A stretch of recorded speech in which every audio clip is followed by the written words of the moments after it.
The story begins somewhere in a mountain. Our protagonist Kang Cheon was having a conversation with his master. He was asking his master if there is such a thing as the strongest martial artist. His master told him there isn't, because only those who are strong can be considered strong. Cheon added, surely there should be martial arts techniques in the world that are said to be the strongest. But his master told him that powerful martial arts techniques are merely stepping stones to reach the pinnacle, and once he reaches the pinnacle, he must cast them aside no matter what. Cheon said to his master, if that's the case, then until one reaches the pinnacle, powerful martial arts is still needed as a stepping stone. His master called him an impudent brat for having such a sly tongue because he had been trying to force his master to accept that powerful martial arts technique is essential to become stronger. He told Cheon that there is some truth to his argument, so he decided to give him the answer he wanted. Some hours later, somewhere within the mountain range, a man was running while being chased by some people. The man paused for a moment. He was breathing heavily while holding something tightly with both his hands. He looked around. He noticed that there aren't just one or two people chasing him. There is another one on the other side. So he wondered if the entire martial arts community of Shandong has been mobilized to hunt him down. Such a force is needed to hunt him down because the item he is carrying is definitely worth it. Otherwise, there is no way a third-rate thug like him can get so much attention from the whole of Shandong. The man is a member of Mengryong sect, a pitiful sect as ridiculous as its name. They are parasites that extort merchants' pockets under the pretense of protection fee. One day, the man never expected that a Westerner visiting their brothel would give him a once-in-a-lifetime opportunity. The Westerner, who couldn't control the tiny guy under his pant, used his own hands to kill himself. After getting so drunk, he told the ladies he was having fun with that he hold in his hands something that could turn the world upside down, and after telling them what it was, the girl immediately reported to her boss exactly what the Westerner told her. The man was surprised when he heard what the man had with him, and so after some hours, he killed the Westerner while he was asleep. And he finally got the item that the man has, so as a result of that item, he's been chased down when the news about him having the item got leaked. Although he didn't care that he's been chased down since he thought he would be able to escape their chase, and when he does escape, he intended to make the Mengryong sect that no one recognized to be reborn as the supreme ruler of the martial world. But now that dream is becoming bleak because the pursuers are getting closer. They shouted out and told him to stop since there is no use running, but he suddenly saw our protagonist along his path, so he decided to make him a perfect decoy to shake off the pursuers. But our protagonist, Cheon, wasn't paying attention to his surroundings because he was immersed in what his master told him. His master told him that there are only 3 martial arts techniques that are worth mentioning. The first martial arts he mentioned is the muscle tendon change classic of Shaolin. The technique was developed in order to attain enlightenment in the way of the Buddha, but to attain that enlightenment, one must ceaselessly train in the harmony of internal and external martial arts. And so the muscle tendon change classic was developed. The second martial art he mentioned is the supreme ultimate skill of Wudong. The skill can make one reach the pinnacle of internal power by understanding the essence of external martial arts. And lastly, is the heavenly demon divine art of the demon cult, which is the pinnacle of powerful and intricate internal martial arts. So in summary, the 3 are the strongest martial arts in this martial world. Chan then said, do you mean this are the best stepping stones to reach the pinnacle of martial prowess?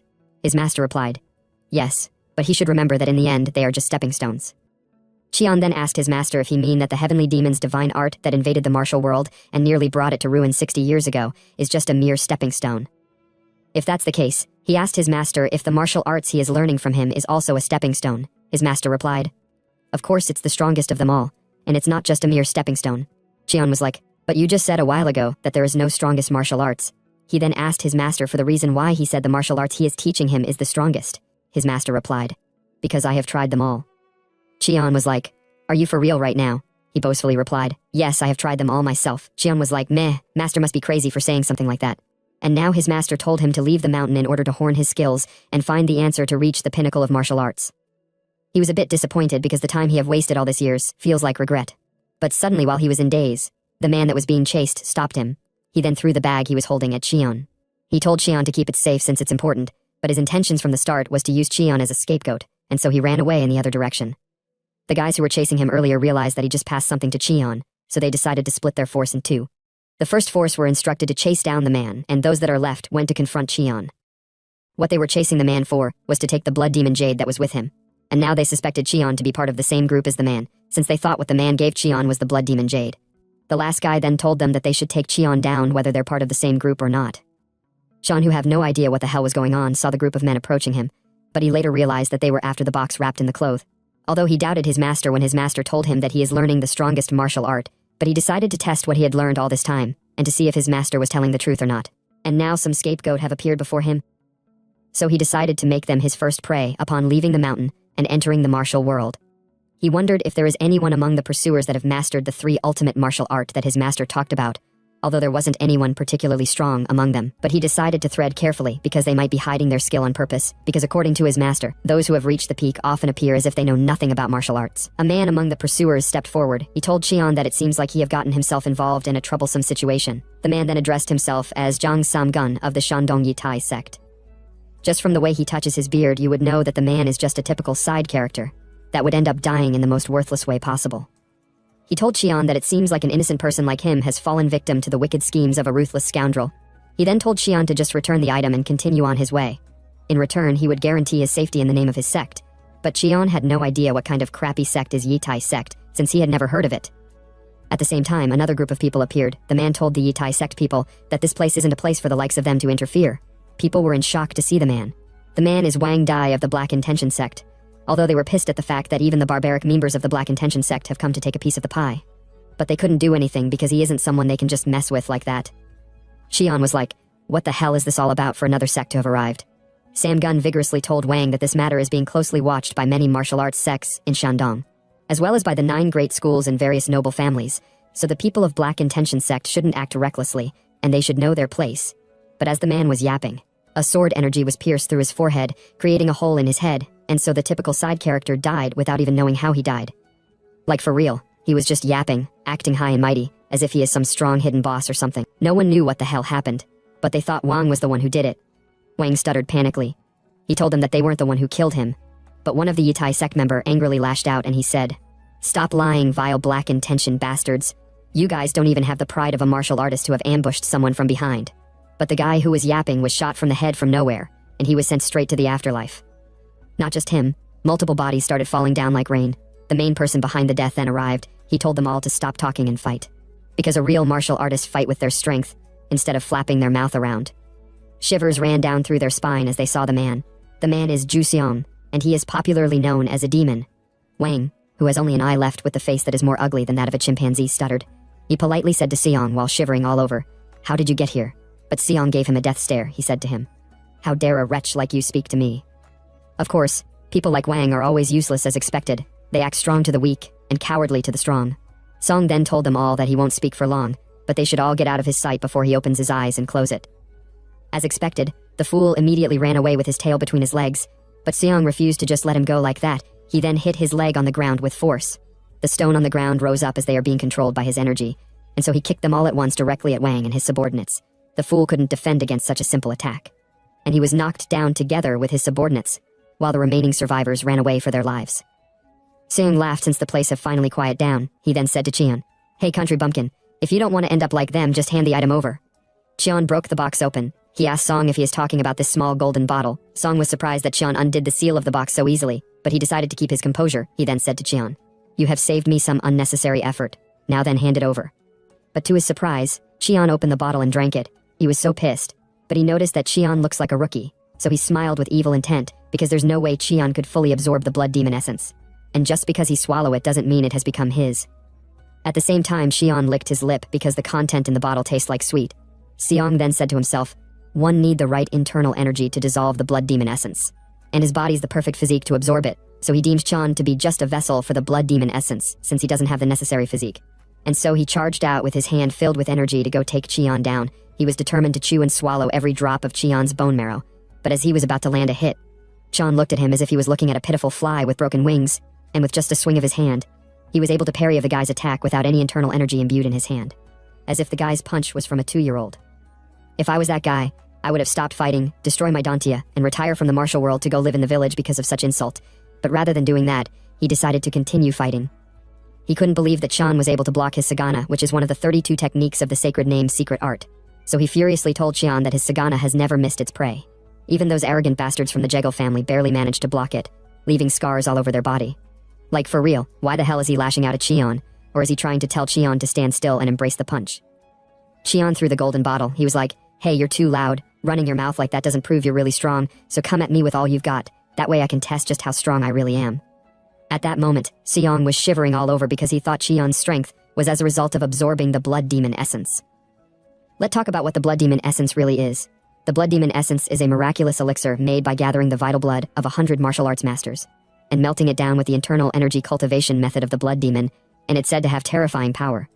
Just as horrifying and shameless as its method of creation, the moment you succeed in absorbing it, you can gain the strength of 3 full cycles and undergo a rebirth, transforming into a heavenly martial body. Just so you guys know, 3 full cycles is the same as 180 years worth of internal energy.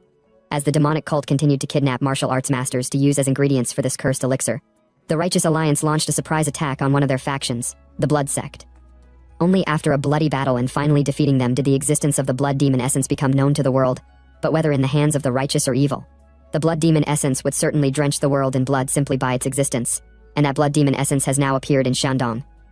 Suddenly Seong angrily roared, which scared out all the birds in the area. Like, I don't really get, is he trying to have some kind of power up like Goku while screaming, if that's the case? He fatally failed at it because his roar was only able to scare birds, and it sounded like noise to Cheon's ear. He couldn't believe that Cheon was still intact after he poured out in so much internal energy into that roar, with the aim to cause at least some damage to Cheon. Cheon sarcastically asked him if making noise is his specialty. He then said to him, "Now that you are done crying, why don't you try your next attack?" Song said to himself that there must be some mistake, because there is no way his attack could be blocked. He then looked at Cheon. He noticed that Cheon was full of openings, so he decided to make use of this opportunity to take him down with his full strength. But Cheon already appeared in front of him before he could land his hit. Cheon smiled. He told him that he got tired of waiting, so he came to him. It was at that moment that he knew that he is in big trouble.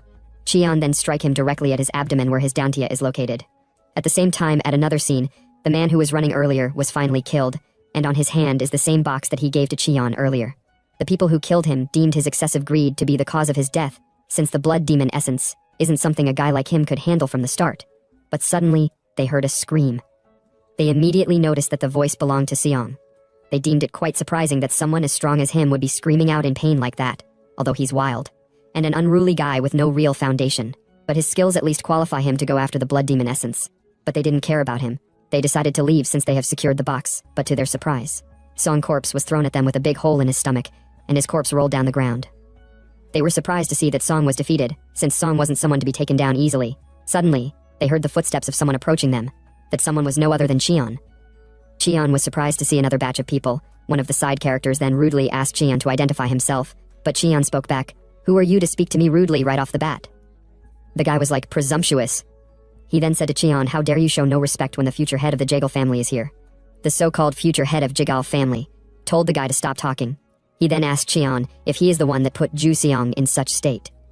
Cheon was like, "Is that guy's name Ju Seong? I don't really know, not like I care, but yes, I dealt with him. I didn't think he would die that easily though." The guy who was yapping earlier couldn't believe Cheon, so he told Cheon to stop talking nonsense since Seong is one of the top 100 martial artists in the current martial world. So, there is no way he would expect him to believe he was taken down by a kid. Cheon was dumbfounded at the fact that the guy is such a high-level martial artist. He then told the yapping guy that there is nothing he can do if he doesn't believe him, but he would entertain him if he still want to fight. And he would definitely make him end up like Seong. The guy couldn't believe his ears. He got really pissed. So he decided to teach Cheon some manners. He then told his underlings to go take down Cheon. They obeyed, and they immediately surrounded Cheon. But to their biggest surprise, Cheon wasn't your average Joe, since he was swiftly dodging all their attacks. The so-called future head of the Jagal family had no idea what the hell was going on, although Cheon's stance was full of openings, but he is dodging all the attacks. So he thought maybe it's as a result of him taking the blood demon essence. The yapping guy called the guys who were fighting pathetic fools. He then charged out to go fight himself, although future Jagal leader tried stopping him, but he didn't listen. The guy told everyone to stand back and he would handle Cheon himself. Cheon immediately clenched his fist to counterattack as soon as he dodges the guy's attack. His plan was a success, but as he was about to strike the guy's abdomen, his attack was blocked by the so-called future head of Jagal family. Cheon was like, "You are lucky the punch was stopped, or else you would have been sent to meet Dharma." The man immediately placed his hands behind his back after taking that hit. He laughed, and he told Cheon to calm down since it seems like his people has been a bit rude. He then told Cheon that there is no benefit of turning such small matter into a big fight. So he suggested that they should end their scuffle right here. The man let out a smile just like someone who just found a honey mine. He told Cheon that he is Jagal Shik of the Jagal family, so he kind of politely asked Cheon for his name. Cheon replied, "I am Kang Cheon." As a means of reference, we would be calling the man Shik. Shik then asked Cheon which sect is he from. Cheon replied, "I don't have one." He said to himself that there is no way he can have a sect since he just escaped from a crazy master a while ago. Shik was shocked when Cheon told him that he doesn't belong to a sect, but he didn't question further. He then told Cheon that they'll withdraw for now, and if fate permits they should meet again. So he told his underlings that they should leave. This came as a surprise to them all. The yapping guy told him that they haven't taken the box to retrieve the blood demon essence. But Shik told him that it was all a trick. The blood demon essence in his possession was fake. He then showed the yapping guy his hand. His hand was a bit damaged after blocking Cheon's blow. Also, the fact that Cheon was able to dodge a dozen of their attacks with nothing but flawed movements proves that his strength is no ordinary. And such strength at such a young age can only be gotten when one takes the blood demon essence. He was sure of it since Cheon is one who killed Jusong, and he is also the one made his palm looks terrible. His strength at such a young age would only be because of the blood demon essence. The yapping guy then asked him what they should do now. Shik replied, "There's nothing we can do here. We'll have to rely on the power of the alliance." Shik was like, "Damn," as if the appearance of the blood demon essence wasn't enough. Now there's someone who has absorbed it. He was worried because those vicious scheming demons who have been lying in wait might start moving again to get their hands on the blood demon essence. And so they all left the mountain. Some minutes later, Cheon approached the dead man's corpse. He picked up the box that was on the man's hand. He forcefully tried opening it, but it seems like it was sealed tightly, but it was until he put in all his strength. Almost shitting his pants, that is when the box finally got destroyed. He let out a breath of relief since he thought his hand was going to break. He then put his hand in the box to bring out what is inside it since it has caused him so much trouble. But to his surprise, the content inside the box was a red pill. The real blood essence pill. What he took earlier was just a sweet liquid placed inside the golden bottle. But Schick and the rest misunderstood his strength to be as a result of him taking the blood demon essence. Little did they know that the real blood demon essence was right in front of them all along. Some hours later, somewhere within the Jegal estate, Schick reported to Jegal Cheum, the head of the Jegal family, that Cheon has absorbed the blood demon essence. He had no idea how it was possible for Cheon to have absorbed the blood demon essence because, according to what they know, the blood demon essence can only be dissolved with the internal energy cultivation method of the demonic cult. Schick also knew about that, since they shed a lot of blood to learn how to dissolve the blood demon essence. Cheom then told Schick that he can't just expect him to believe that someone new to the martial world managed to dissolve the pill without using the internal energy cultivation method of the demonic cult. Schick then decided to show him his hand as a proof that what he is saying is the truth. Cheon couldn't believe his eyes when he saw the intensity of Schick's palm injury. And so he finally believed that the pill have really been absorbed by Cheon. Schick then said to his father, "Are you aware that there are certain physiques capable of absorbing the blood demon essence?" Cheom replied, "Yes, there was one such physique. Until the person who left your hand in such state appeared. And now it seems like there are two physiques capable of absorbing the blood demon essence." Cheom told Schick that if what he say is true, then our protagonist is in a very unfortunate situation, because possessing a treasure is a crime, if ever there was one. He then asked Schick if he have found Cheon's whereabouts. Schick replied, "Fortunately, he's still within our sphere of influence. He have instructed the people in Jinyang village to treat him well." Schick then told his father that he is yet to report the blood demon essence being absorbed to the Alliance. Cheom said to him, "That's good, there's no need to reveal it yet." But suddenly, someone appeared. The person said to them, "You are all having quite the interesting conversation. The man is one of the elder of their clan." Schick was shocked to see him, so he asked the elder if he overheard what they said. The elder told them that there is no way he won't. When they were talking so earnestly, he then sat down and he let out an evil smirk. The elder name is Taiyung, and he's nicknamed Changwang Fist. He is the tyrant of Shandong, a supreme master even the Jegal family can't easily handle. When the power of the demonic cult became overwhelming, the martial world formed an alliance to oppose them. The alliance is called 9 Great Schools. Although Taiyung is not affiliated with the 9 Great Schools, yet he is considered just below the top 10 martial artists of the current martial world. This is why, despite their formidable power, the Jegal family is on edge about his appearance. Taiyung overheard all they said about the blood demon essence. He then told them that it would be better if they all kept their mouths shut about it. Schick said, "What do you mean by that?" Taiyung replied, "It means that what I heard could be forgotten if necessary." There is quite some schemes going on there, each of them trying to outsmart one another. Taiyung then stood up to be on his way out. Schick politely bid him farewell. On his way, Taiyung decided to make Jinyang village his next destination in order to capture Cheon and take the blood demon essence for himself. At the same time, Jegal family head, who was acting as if he wasn't interested, let out an evil smirk because Taiyung have taken the bait without knowing that Cheon have dissolved the blood demon essence. Taiyung rushed out at full speed to Jinyang village. He said to himself that although Cheon might have a physique that can dissolve the blood demon essence, but what if he haven't properly mastered martial arts? Then that means if he take Cheon with him, he can still drain out all his blood and get the blood demon essence for himself. If that was to happen, then he would be able to take the top 10 martial artist spot, since those old top 10 martial artists should have had their fill by now. At the same time at Jinyang village, our boy Cheon is being served tea and treated respectfully. He drank the tea, but he don't get what's so great about drinking it since it tastes bland. And water seems to be more better than it. That aside, he found the people in the village to have ulterior motives since they are treating him so well without any proper reason. He was ready to take them on at any time if they tried to do anything dirty with him, but he calmed down. He decided to try and live peacefully since he had finally escaped his master. Suddenly, Taiyung arrived. He immediately went straight to the point by asking Cheon if he is the one who supposedly consumed the blood demon essence. Cheon replied rudely, "It seems so." Taiyung was quite pissed at how rude he was, but he doesn't care about his character since that wasn't the reason why he came. He then grabbed Cheon like a baby and flew out of the village. Cheon was like, "What the hell is this dude doing?" At the same time, Taiyung smiled since he had finally gotten the blood demon essence. After carrying Cheon to fly for a while, they landed on an empty field. Taiyung looked around to check if there is anyone following him. But what surprised him the most was the fact that Cheon had escaped from his hand without him knowing. Cheon was like, "Dude, are you smoking or what? Why the hell did you just grab someone and carrying them like luggage?" Taiyung was like, "Sorry, but you'll have to become my elixir." If you guys still remember, our protagonist's name is Kang Cheon, so let's start calling him Kang instead of Cheon because Cheon sounds somehow in the ear. At first, Kang had no idea what Taeyong meant by elixir, but he later realized that what Taeyong meant by elixir is that he want to eat him. Taeyong told him not to worry because when they get to the Alliance, they'll find a way to extract the blood demon essence from his body without harming him, and he'd also be compensated if he cooperate well. Kang said to him, "So all the gibberish you have been saying is that eventually you'd suck me dry, so I should just stick to you like a medicine pouch on your belt?" Taeyong replied. "Your response is kind of cheeky, but you are right." Kang was like, "What if I refuse to let you suck me dry?" Taeyong looked at Kang angrily, and he said, "You want to refuse? Stop joking. When an elder shows kindness, you should be grateful and accept it and get some rice cake out of it." But Kang told him that it would be insane to entrust his life for the sake of some rice cake. The fact that Kang keeps talking back was really pissing him off. He then told Kang that it seems like he needs a good beating to learn some manners. He then charged out angrily to attack Kang. But halfway before the punch could land, he was like, "Damn, I didn't control my strength. I got too worked up by a rookie's provocation and ended up using a lethal move.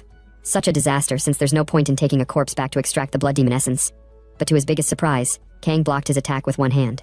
He had no idea how Kang was still alive after receiving his punch, but he thought that maybe his power is as a result of the blood demon essence. If that's the case, he said to himself that if someone who hasn't even properly learned martial arts can produce such kind of strength by drinking it, then the power would be unimaginable when fully absorbed. Taeyong was really getting excited, and he's tempted to test Kang's strength further. Let's take a pause for a moment. All this fools have been thinking that our protagonist's strength was as a result of him taking the blood demon essence.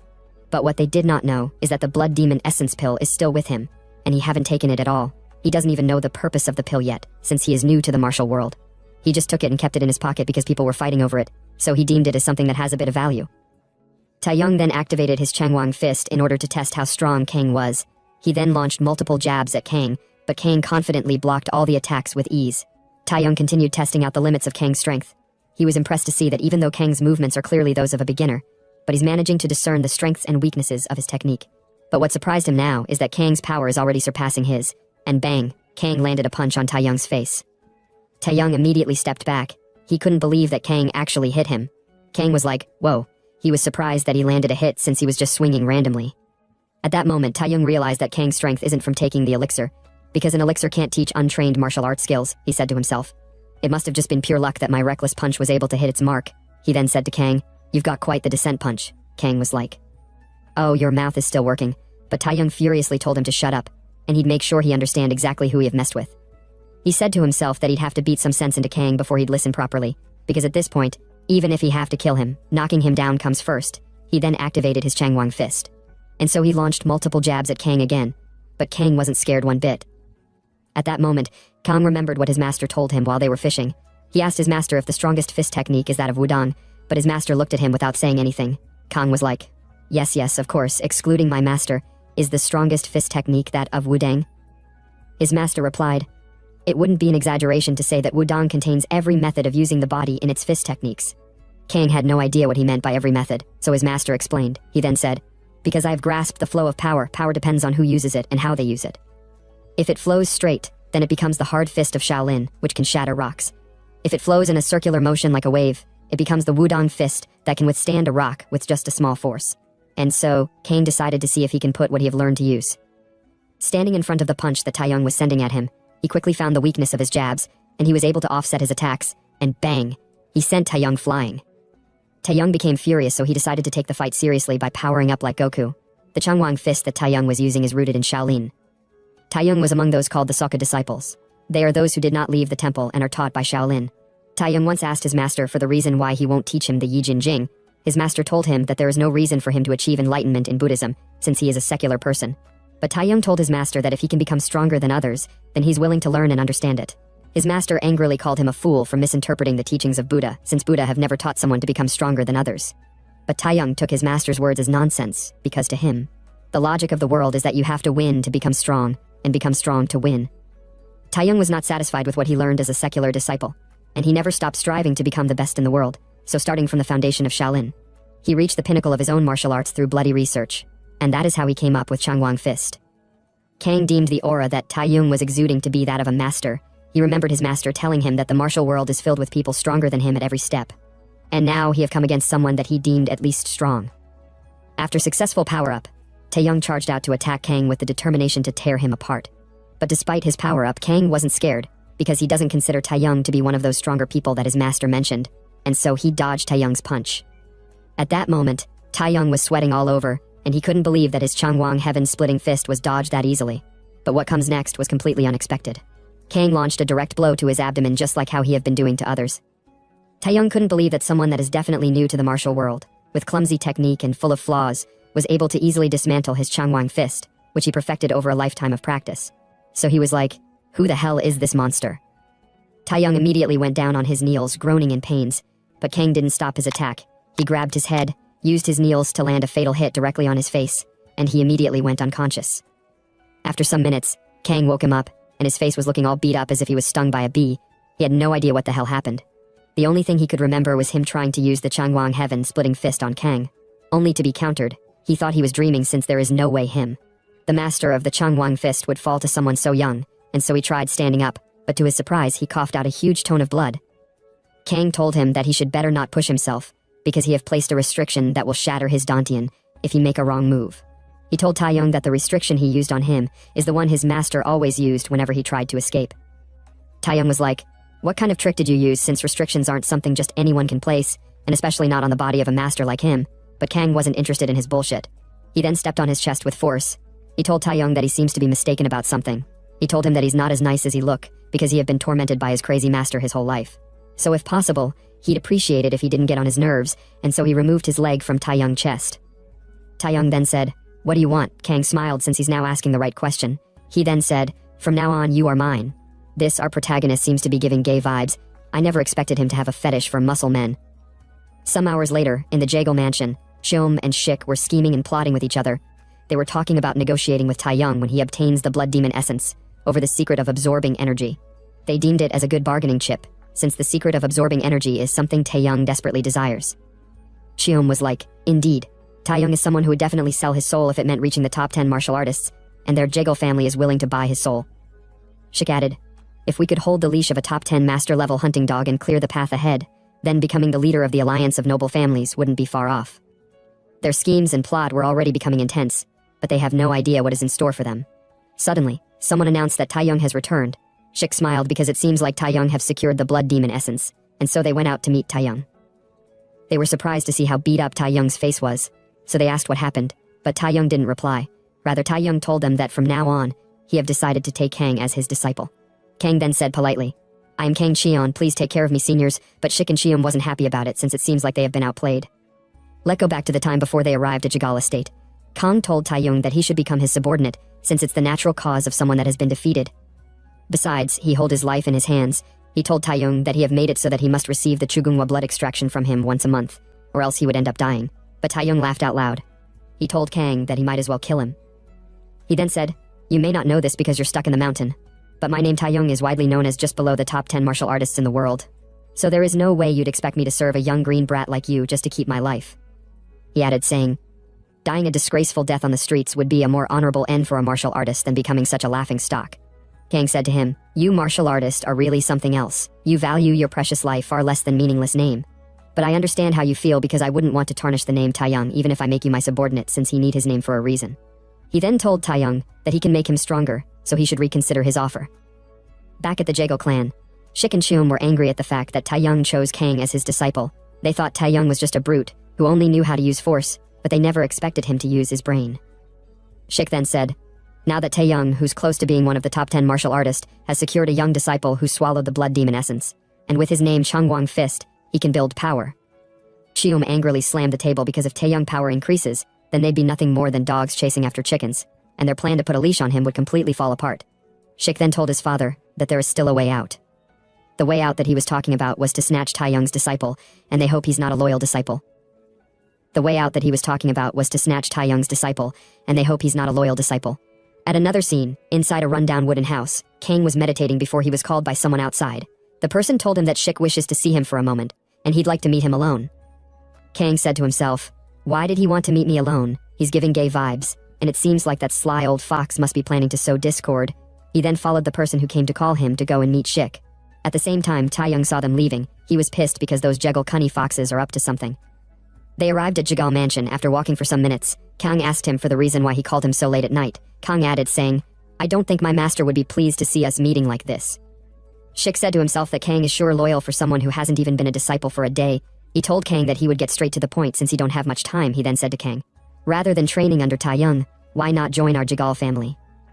Kang was like, what? But I have already chosen Taeyong as my master. Shik said to him, you know as well as I do, that even though Taeyong is a master, he has no foundation or power, in other words. Even if you become his disciple, no one in the martial world would recognize you. Kang replied back, my master is nearly one of the top 10 martial artists, so with his level of skill he's already strong enough to support me, but Shik told Kang that he is too naive if he thinks skill is everything. Whether someone is top 10 martial artist or close to it doesn't really matter because nothing lasts forever, but the only thing that can last for hundreds of years is a sect. A sect with a long tradition and reputation would eventually produce top 10 martial artists, and that's the strength of a prestigious family, just like the Jagal family. He boastfully told Kang that the Jagal family, which wields undeniable influence over the entire martial world, would be his strong backing, and he's sure that he haven't fully absorbed the blood demon essence yet. Kang was surprised by his words. He then said, does that mean the Jagal family has a way to absorb the blood demon essence? Shik replied yes. He told Kang that the blood demon essence was created by the demonic cult during the Great War of Justice. The martial alliance which subdued the demonic cult also researched the method to manufacture the blood demon essence, and the secret technique to dissolve it, and now the Jagal family has secured that technique. But while he was talking, Taeyong arrived. He said to Shik, that's an interesting story. Is it true that the Jagal family has a technique to absorb the blood demon essence? Shik stuttered, that can't be true, but Kang replied, yes master, he clearly said that. I heard it clearly with my own ears. Shik was pissed. He realized that the two bastards have set a trap for him. He couldn't do anything about it, so he told Taeyong to calm down and listen to his explanation. But Taeyong lashed out at him saying, shut up you bastard. I have the authority granted by the alliance to investigate, so I am arresting you immediately on suspicion of colluding with the demonic cult. Shik tried to talk his way out, but Taeyong didn't give him the chance to. Taeyong then said to Shik, how did the demonic cult's secret manual end up in your hands if you weren't colluding with them? At that moment, Shik realized that he had fucked up since he was caught red-handed. Kang then said, master, if I may ask, what is the punishment for someone who colludes with the demonic cult? Taeyong replied, of course it's death. Shik was speechless since he had nothing to say. Kang asked Taeyong if he had the authority to execute on spot since he is an inspector. Taeyong replied yes. Kang then said with evil intent, not only did he collude with the demonic cult, he also tried to drive a wedge between me and my master with deceitful tongue. So I believe it's only fitting to execute him immediately to eliminate future threats. Shik couldn't believe his ears. He wondered how much more did they intend to push him into a corner. There was silence for a moment, so he thought they were expecting him to kneel and beg like a dog. But Kang stepped forward. He told Shik that he will carry out the execution on behalf of his master. Even Taeyong couldn't believe his ears because him executing Shik is different from what he mentioned earlier, but he couldn't do anything because he is working for Kang. Shik immediately lashed out saying, how dare you? Do you think you can lay a hand on me? I am Jagal Shik, the eldest son of the Jagal family and the future head. But before he could utter any more word, Kang punched him directly on his face. Even Taeyong never expected him to go that far. Kang was disappointed because he died without even being able to defend against such level of attack, so he deemed him not fit to be the heir of the Jagal family. Taeyong worriedly told him that he shouldn't have killed him since they would have gotten what they wanted if he was alive. But Kang told him that they need to eliminate any future threats, because if they were to let him live, who knows when the cunning bastard would stab us in the back, Taeyong added. Even so, you've killed the eldest son of the Jagal family, so how are you going to clean up this mess? Kang was disappointed in Taeyong. He then asked Taeyong if he's afraid of the Jagal family, but Taeyong was like, what? How could you even say that? Kang told him that the Jagal family is a prestigious name, just as Shik said, but that very name, which is supposed to be their strength, can also become their weakness. Kang then asked Taeyong if he understood where he is getting at. Taeyong replied, yes. They can frame not just Jagal Shik but the entire Jagal family for colluding with the demonic cult. Kang said, exactly. We'll accuse them of not only collaborating with the demonic cult, but also secretly monopolizing the secret to absorbing the blood demon essence. He added saying, what do you think would happen if we report this to the Alliance? Even a rumor of their involvement would ruin the Jagal family's reputation, for the head of a prestigious family. That's probably the most terrifying scenario.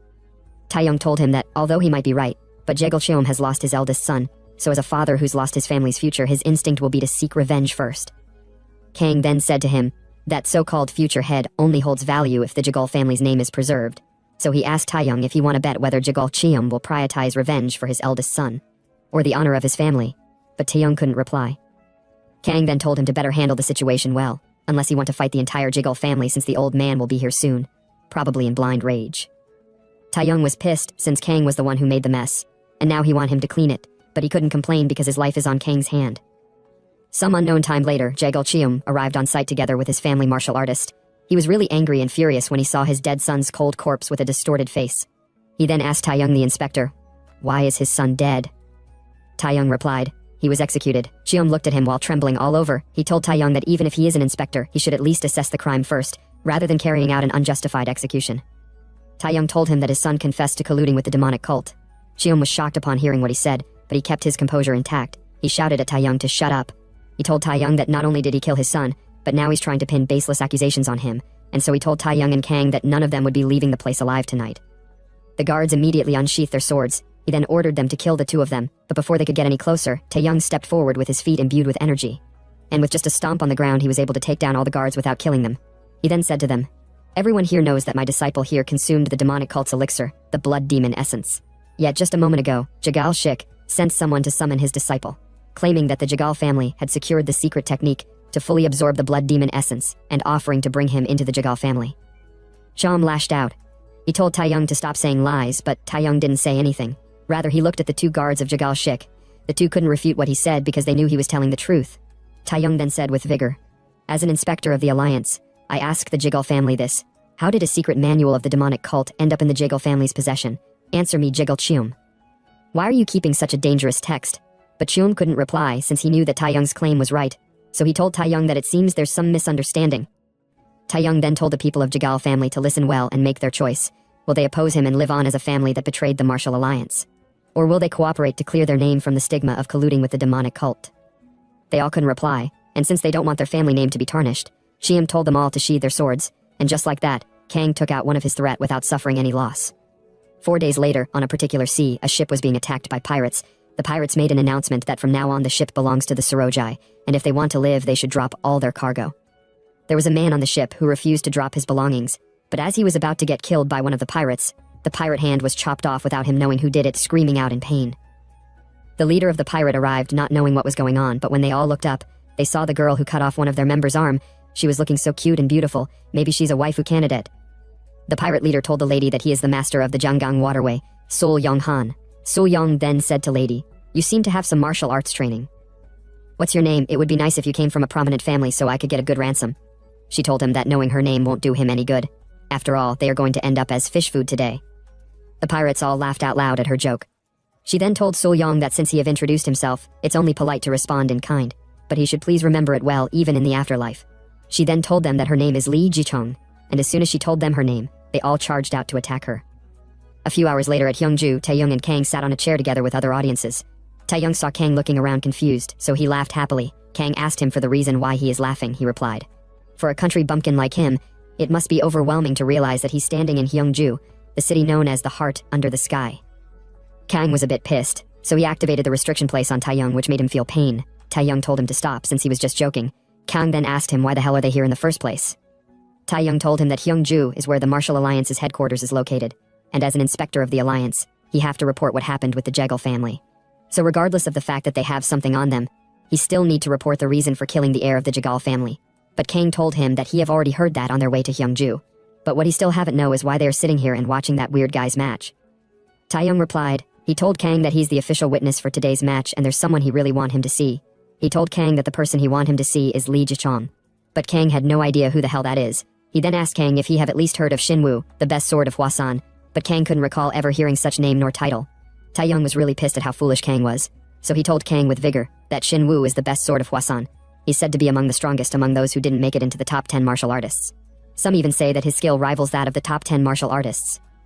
Kang was like, hold on, wait a minute. Didn't you say that you're the one right below the top 10 martial artists? Taeyong replied. Of course, the old man Shinwu is just someone strong in the past. Kang then said politely, I understand, master. Please calm down.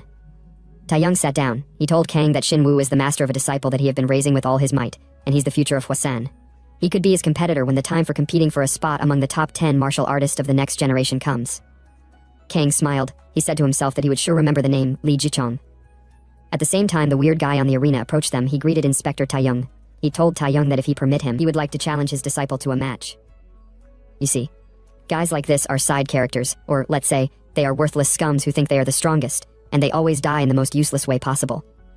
Suddenly, someone came rushing towards Taeyong. The person told Taeyong in his ear that the original opponent, Li Jichong, is late, and since the guest have grown tired of waiting for the match, it would be best for his disciple to fight. Without so much thought, Taeyong permitted his disciple to fight, and so that was how Kang found himself in the arena.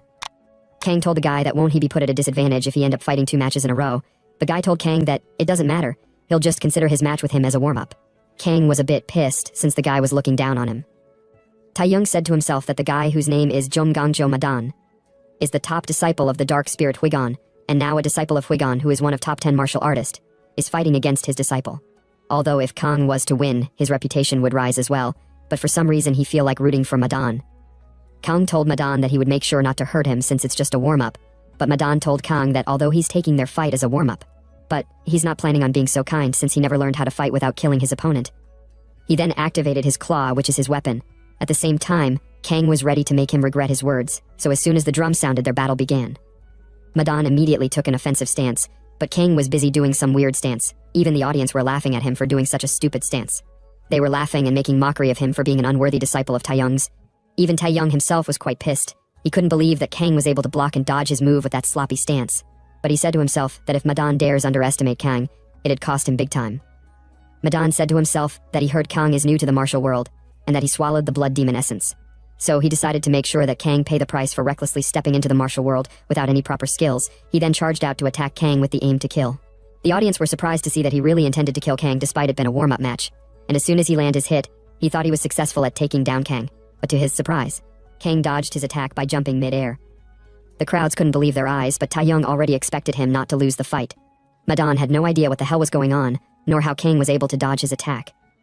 Kang was picking his nose as if he wasn't interested in the fight. He told Madan that he is so slow, and it seems like those claws are only useful for picking nose. But instead of getting angry, Madan smiled since he just remembered his master teaching. His master told him that even when hunting a rabbit, a beast always gives its all.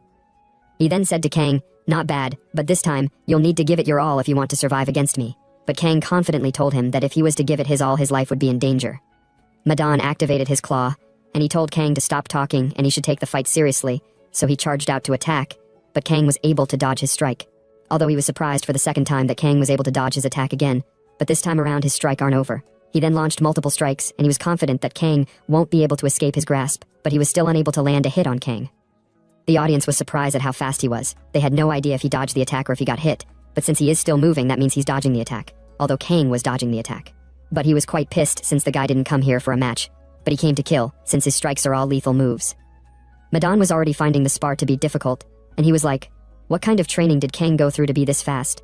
But as Kang was about to land the final hit with his punch, they were both told to stop. They stopped immediately as their attack was about to hit the weak part of their body, and their battle ended halfway since the real contestant Lee Jichong has arrived. She apologized for being late while looking messy with blood all over her body. Taeyong and the audience were surprised to see her. At the same time, Madan said to Kang, "You are so lucky, rookie." But Kang told him that he didn't fare so well though. Madan was like, "What do you mean?" But Kang didn't respond. One of the arena supervisor immediately approached Jichong. He worriedly asked her if she's alright because of the blood all over her body, but she told him that it wasn't her blood. And it was those of the bandits that she ran into on her way while coming. And their leader is a man named Sul Yong-han. Everyone was in shock when they heard the name Sul Yong-han. They couldn't believe that she killed the master of the Zhanggang waterway. Even Taeyong was surprised because Sul Yong may have been a ruthless bandit, but his skills were said to be impressive enough to catch the attention of masters.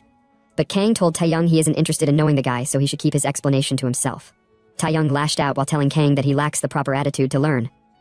Madan and Jichong battle began. Madan was like, "Wasan has really fallen. How desperate must they be to stake the future of their sect on a mere girl, although she might attract attention with her pretty face. But he's going to make sure that such a beauty fall today at his hands." There was no movement for some seconds, so Jichong decided to attack first, and so she started doing all those awkward dance in order to prepare for a battle technique. But there would always be some people that would be amazed by those stance. Not me though. Taeyong was amazed to see that she's starting the 24 movements plum blossom sword technique, so he started explaining to Kang that at its peak, it blooms like plum blossoms. But Kang was like, "Can you stop explaining, master? I already know that much." Jichong continued doing her unimpressive movements, but there were some goats that were impressed by it. Madan immediately attacked, since he couldn't wait for her to finish preparing her attack. He launched multiple strikes at a very fast speed, but Jichong was still able to parry them off, although she was having quite the difficult time blocking all the attacks. The crowds were surprised to see that Jichong is being pushed back. At the same time, Madan smiled. He said to himself that his master should watch closely. Whether it's Changwang Fist or Wasan, he would defeat them all. And he would make the name of Hamon resound throughout the martial world. He then launched a lethal strike, but Jichong dodged it, and it was only able to cut her hair. Taeyong said to himself that Homon's speciality is its unpredictable and ever-changing techniques, and for a young prodigy like Jichong with lots of training but little real combat experience, the battle would be a tough one for her. He then said to Kang, "My brilliant disciple, who do you think will win?" Kang replied the girl will win.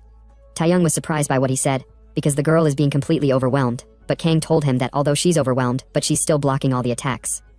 Taeyong said to himself that what Kang said is true, but it doesn't look like she'll have any chance to counterattack.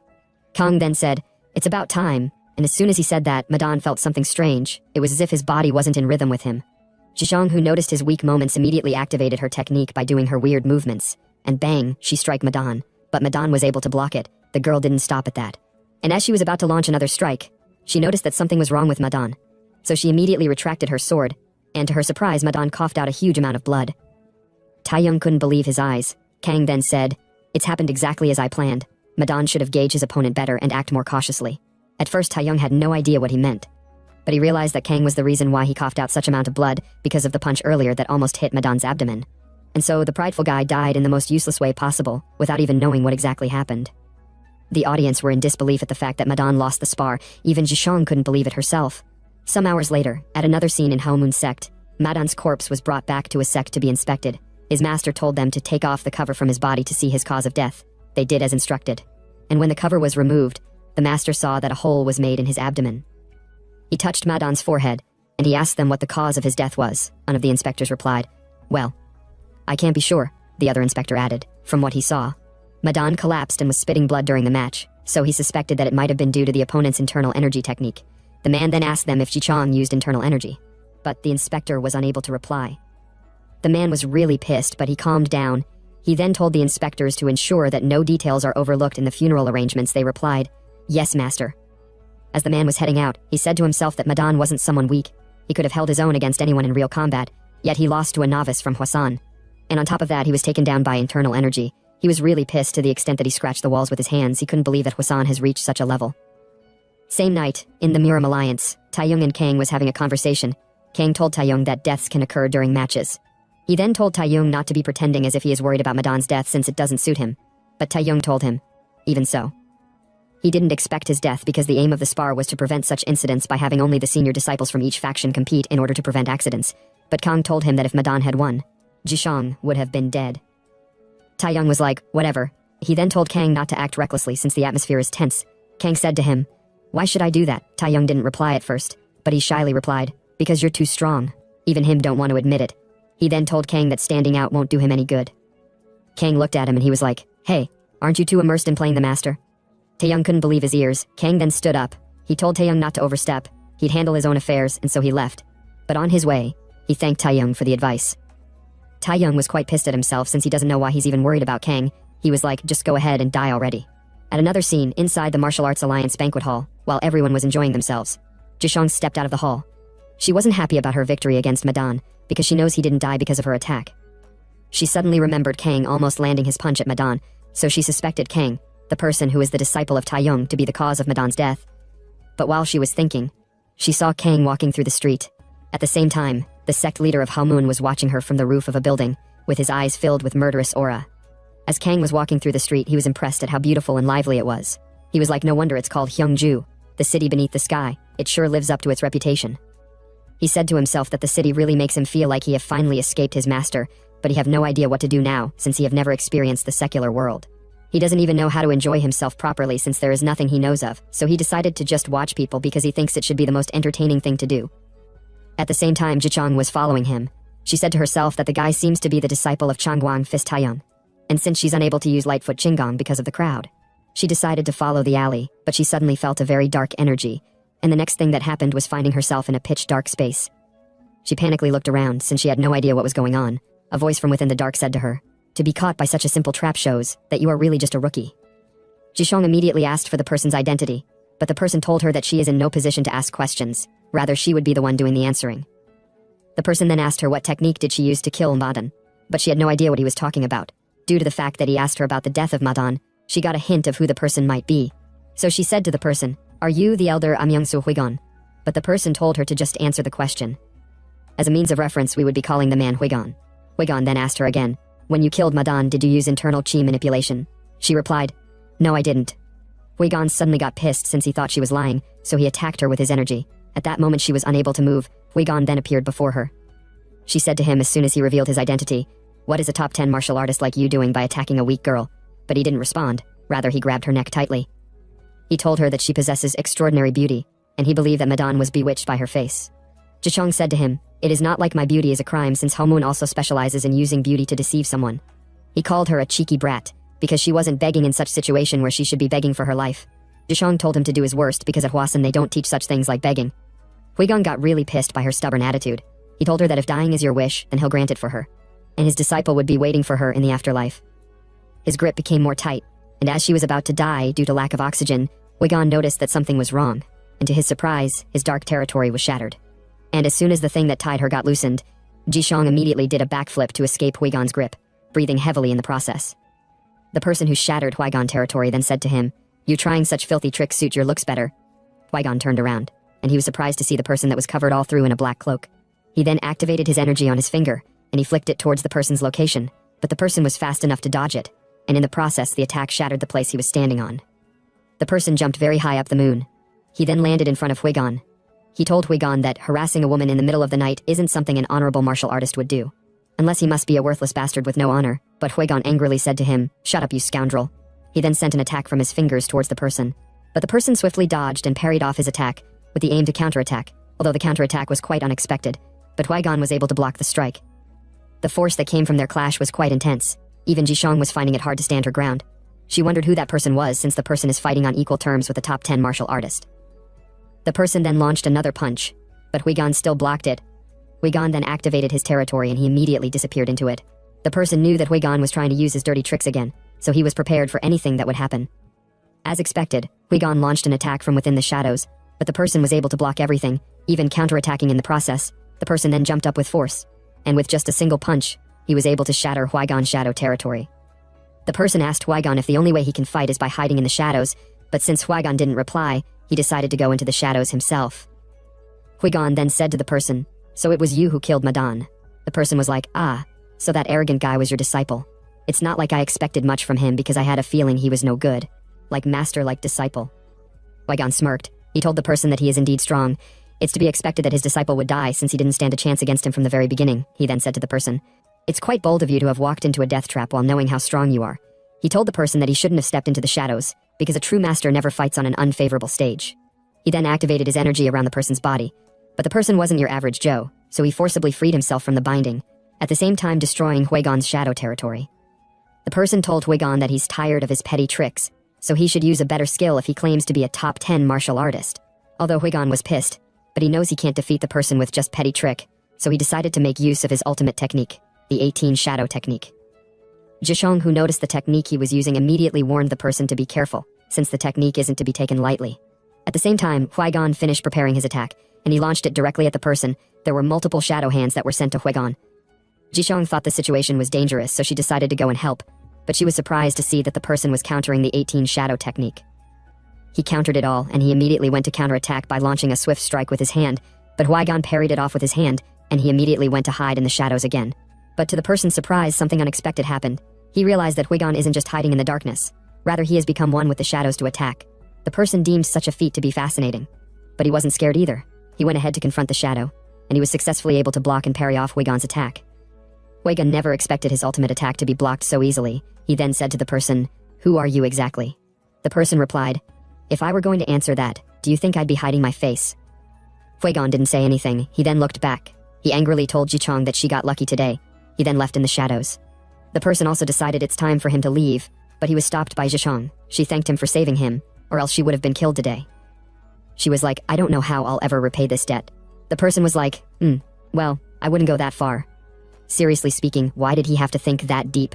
It is not like she's gonna offer him her body or something, or maybe she might, who knows. Zhishong then told the person that she would be sure to repay him if he tells her his name, but the person told her that he had no intentions of telling his name. He added saying, "Just in case if someone comes asking for cooperation while discussing what happened today, she might have the chance to repay her debt then." She said, "Okay, I will keep that in mind." The person then bid her farewell. He then jumped and left through the roof. But as soon as he left, Zhishong was like, "The person somehow seems familiar." Morning reached. Taeyong asked Kang where he was last night. He scolded Kang Yu for already sneaking out at night even though he's so young, but Kang was focused on his stretching without replying. He then told Taeyong that he have a request to ask. Taeyong was surprised. He asked him if he is really going to ask for a request, rather than ordering around, since a master never make a request of a servant. Kang asked him if he prefers him giving an order instead. just to remind them of their relationship. Taeyong didn't want that either, so he told Kang to go ahead with his request. Kang then asked him to teach him Changwang Fist, but Taeyong was like, "What?" He couldn't even reply back for a moment since he was surprised by his absurd request. Kang then asked him if the request is that difficult, but Taeyong told Kang that teaching him the Changwang Fist is impossible. Kang really got pissed. He was like, "Maybe I should just give you a command, but first, let me give you a stern warning." Taeyong lashed out at Kang for not having any conscience, because to a martial artist, martial arts are more precious than life, and even though he have taken control of his dantian, he would rather die than surrender the martial arts he have trained his whole life for, so he might as well kill him since he would rather die protecting the Changwang Fist. Kang was caught off guard there for a moment. He was like, you do have a point when you put it that way, but officially I am your disciple. People would find it strange if a disciple of Changwang Fist Taeyong doesn't know how to use the Changwang Fist. Taeyong told Kang to stop sugarcoating it up with a reasonable excuse to force him to teach him since he knows what he's really after. Kang said to him, "Remember, I promised you earlier that I would make you stronger, so I need to learn your Changwang Fist in order to do so." Kang then turned around to leave. He told Taeyong that if he refused to teach him, then there's nothing he can do, but then he can say goodbye to becoming one of the top 10 martial artists. Taeyong was surprised by Kang's words. He couldn't refuse the temptation of becoming stronger, and he was like, "This guy knows me too well." Some minutes later, Taeyong began teaching Kang the 3 basic techniques of the Changwang Fist called the Changwang's Arrival, but Kang said to him, "My master always said this. If you want to pursue the ultimate martial arts, you must not cling to just one technique. Even Shaolin, which is revered as having the ultimate martial arts, limited itself by focusing only on linear power movements." Taeyong lashed out at Kang. He was like, "What the heck are you talking about? Shaolin deliberately concentrated on one direction and took it to the highest level. That's what my Changwang Fist is about." Kang told him in a calm tone, "You're right about that, but arguing won't get us anywhere, so take a look at what I am about to do." Kang then began his demonstration. At first Taeyong wasn't impressed by whatever he was about to do, but upon seeing Kang displaying the Changwang Fist basic technique, and utilizing it to maximize its output, he was so damn impressed. He was shocked to see the changes in his own technique, because just by changing the connection between the techniques, the destruction power has increased. Kang then said to him, "How's it? Have I keep my promise a little bit?" But Taeyong was unable to reply for a moment since he was shy to admit the improvement to be great. So he asked Kang without a single ounce of shame if he should teach him a bit more of the Changwang, but Kang was like, "Aren't you the one refusing to teach me earlier?" Suddenly, someone came to meet Taeyong. He told Inspector Taeyong that a letter has arrived from headquarters. He took the letter and read it, but he was surprised by what it entails. Some hours later in Beijing, Martial Alliance headquarters, Taeyong report what happened to Jigao family to the Martial Alliance leader, Li Zhongseok. As a means of reference, we would be calling the Martial Alliance leader Zhongseok. Zhongseok told him that even if his report is accurate, the incident is too significant to just let it slide, because from the Jigao family's perspective, losing their future head is a huge blow. But what makes it more strange is the fact that they didn't argue about it. He tapped his hand on the table and he said to Taeyong, "There is a rumor going around that it was actually your disciple who killed Jigao Shik," but Taeyong replied with a bit of panic in him, "It's just a rumor." Zhongseok was like, "Of course it's just a rumor. I trust your report, but the families believe they can't let the incident slide, and as a leader of the alliance, I have to take some action, don't you think so?" Taeyong said to himself that Martial Alliance leader Zhongseok may be the head of the Martial Alliance, but he's essentially a puppet set up by the various sects to serve their interests, so even if he oppose him, it would be futile, since the real power lies in the hands of the 10 families. Taeyong then asked Zhongseok, what action does he plan to take? Zhongseok replied, "I am assigning your disciple to the Special Task Force of the Alliance." Taeyong was surprised at the word Special Alliance, because it's a training ground for the younger generation of the various sects. Officially, it's for training, but in reality, it's where the sects send their disciples to handle tasks they can't manage on their own, and also use them as hostages to keep each other in check. If a young martial artist who just consumed the blood demon essence is sent there, the others will pounce on him like wolves on prey, and if there are any factions with a grudge against him, then things would go for the worst. Zhongseok told him that there is one more thing. He want him to take command of the task force. Taeyong was like, "Do you mean me?" Zhongseok replied, "Of course, or don't you want to?" Taeyong told him no, of course. It would be an honor. But isn't that position usually held by a top 10 martial artist? Even the current commander of the task force, Namgung Chong, is a top 10 martial artist. Zhongseok said to him while about to drink his tea, "Does it say anywhere that the task force commander must be top 10 martial artist? Even Namgung Chong should be retiring soon, besides. The generational gap is becoming too wide."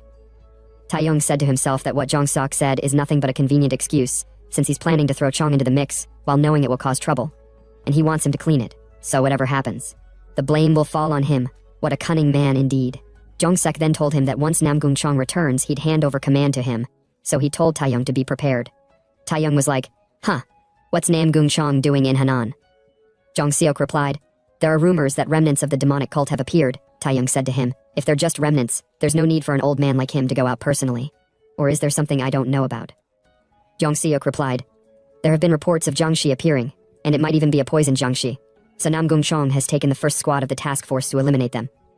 Taeyong asked him if the first squad he's talking about is the squad he is thinking about. Jong Sok replied yes, that child is among them. Some unknown time later, somewhere in Hanam, in a mountain, there were numerous corpses on the ground, and they were all being attacked and killed by a Jiangxi, and as the Jiangxi was munching the person it just killed. It was attacked by a sudden sword energy, although it tried dodging it, but its hand was cut off, and it was done by a man named Namgung Chong.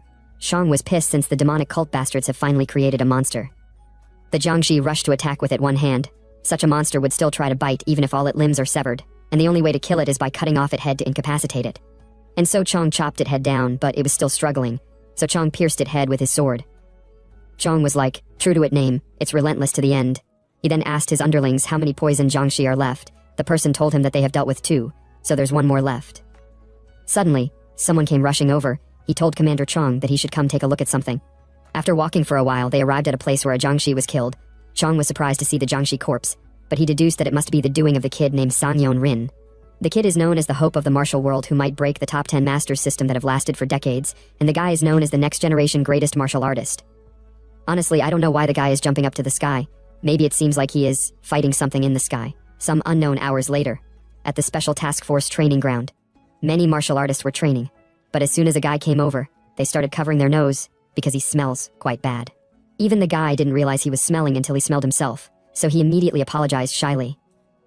Someone approached him, and he said to the guy that he thought he smelled something foul, but it turns out that a beggar walked in. The guy who was smelling was like, oh, it's you, the one they call the 3-talent Namgung Cheol. Cheol was surprised that the beggar knew him. The smelling guy was like, of course, your reputation is well known in the martial world, and you're known as the #1 candidate to inherit the Namgung family, known for excelling in 3 areas. Cheol was feeling himself at that moment, but he acted as if he doesn't care about praises. He said to the smelling guy, is my name that famous? The smelling guy replied indeed. He told Cheol that first, his swordmanship is exceptional. The second is that he have a talent for poetry and literature. And the third is, he have a way with women. Cheol was like, what the hell are you talking about? But the other guy in the area started laughing because what the smelling guy said was true. He then asked the smelling guy about his identity. The smelling guy was like, are you talking to me? But someone touched him from behind all of a sudden. The person said to him, hey Jang Sam, how are you doing? The guy was surprised to see the Shaolin guy named Cha Yun Gun. The smelling guy whose name is Jang Sam was like, ah, I knew you'd be here. Without the future of Shaolin, the special task force would be nothing but an empty shell. At the same time, Sheol was surprised that Sam is acquainted with the future of Shaolin. As a means of reference, we would be calling the smelling guy Sam, and as for the Shaolin guy, we would be calling him Yungun, while the so-called handsome guy would be called Cheol. Yungun asked Cheol if it's the first time meeting Sam. If that's the case, he told Cheol that the smelling guy is Zhang Sam, and he is the 6th disciple of the beggar sect. Cheol was surprised that Sam is a 6th disciple. Sam asked Cheol if he's surprised that someone as young as him is already at the 6th knot, so he told him not to be too surprised since he have got some luck. Cheol said to himself that he knows about the hierarchy of the beggar sect.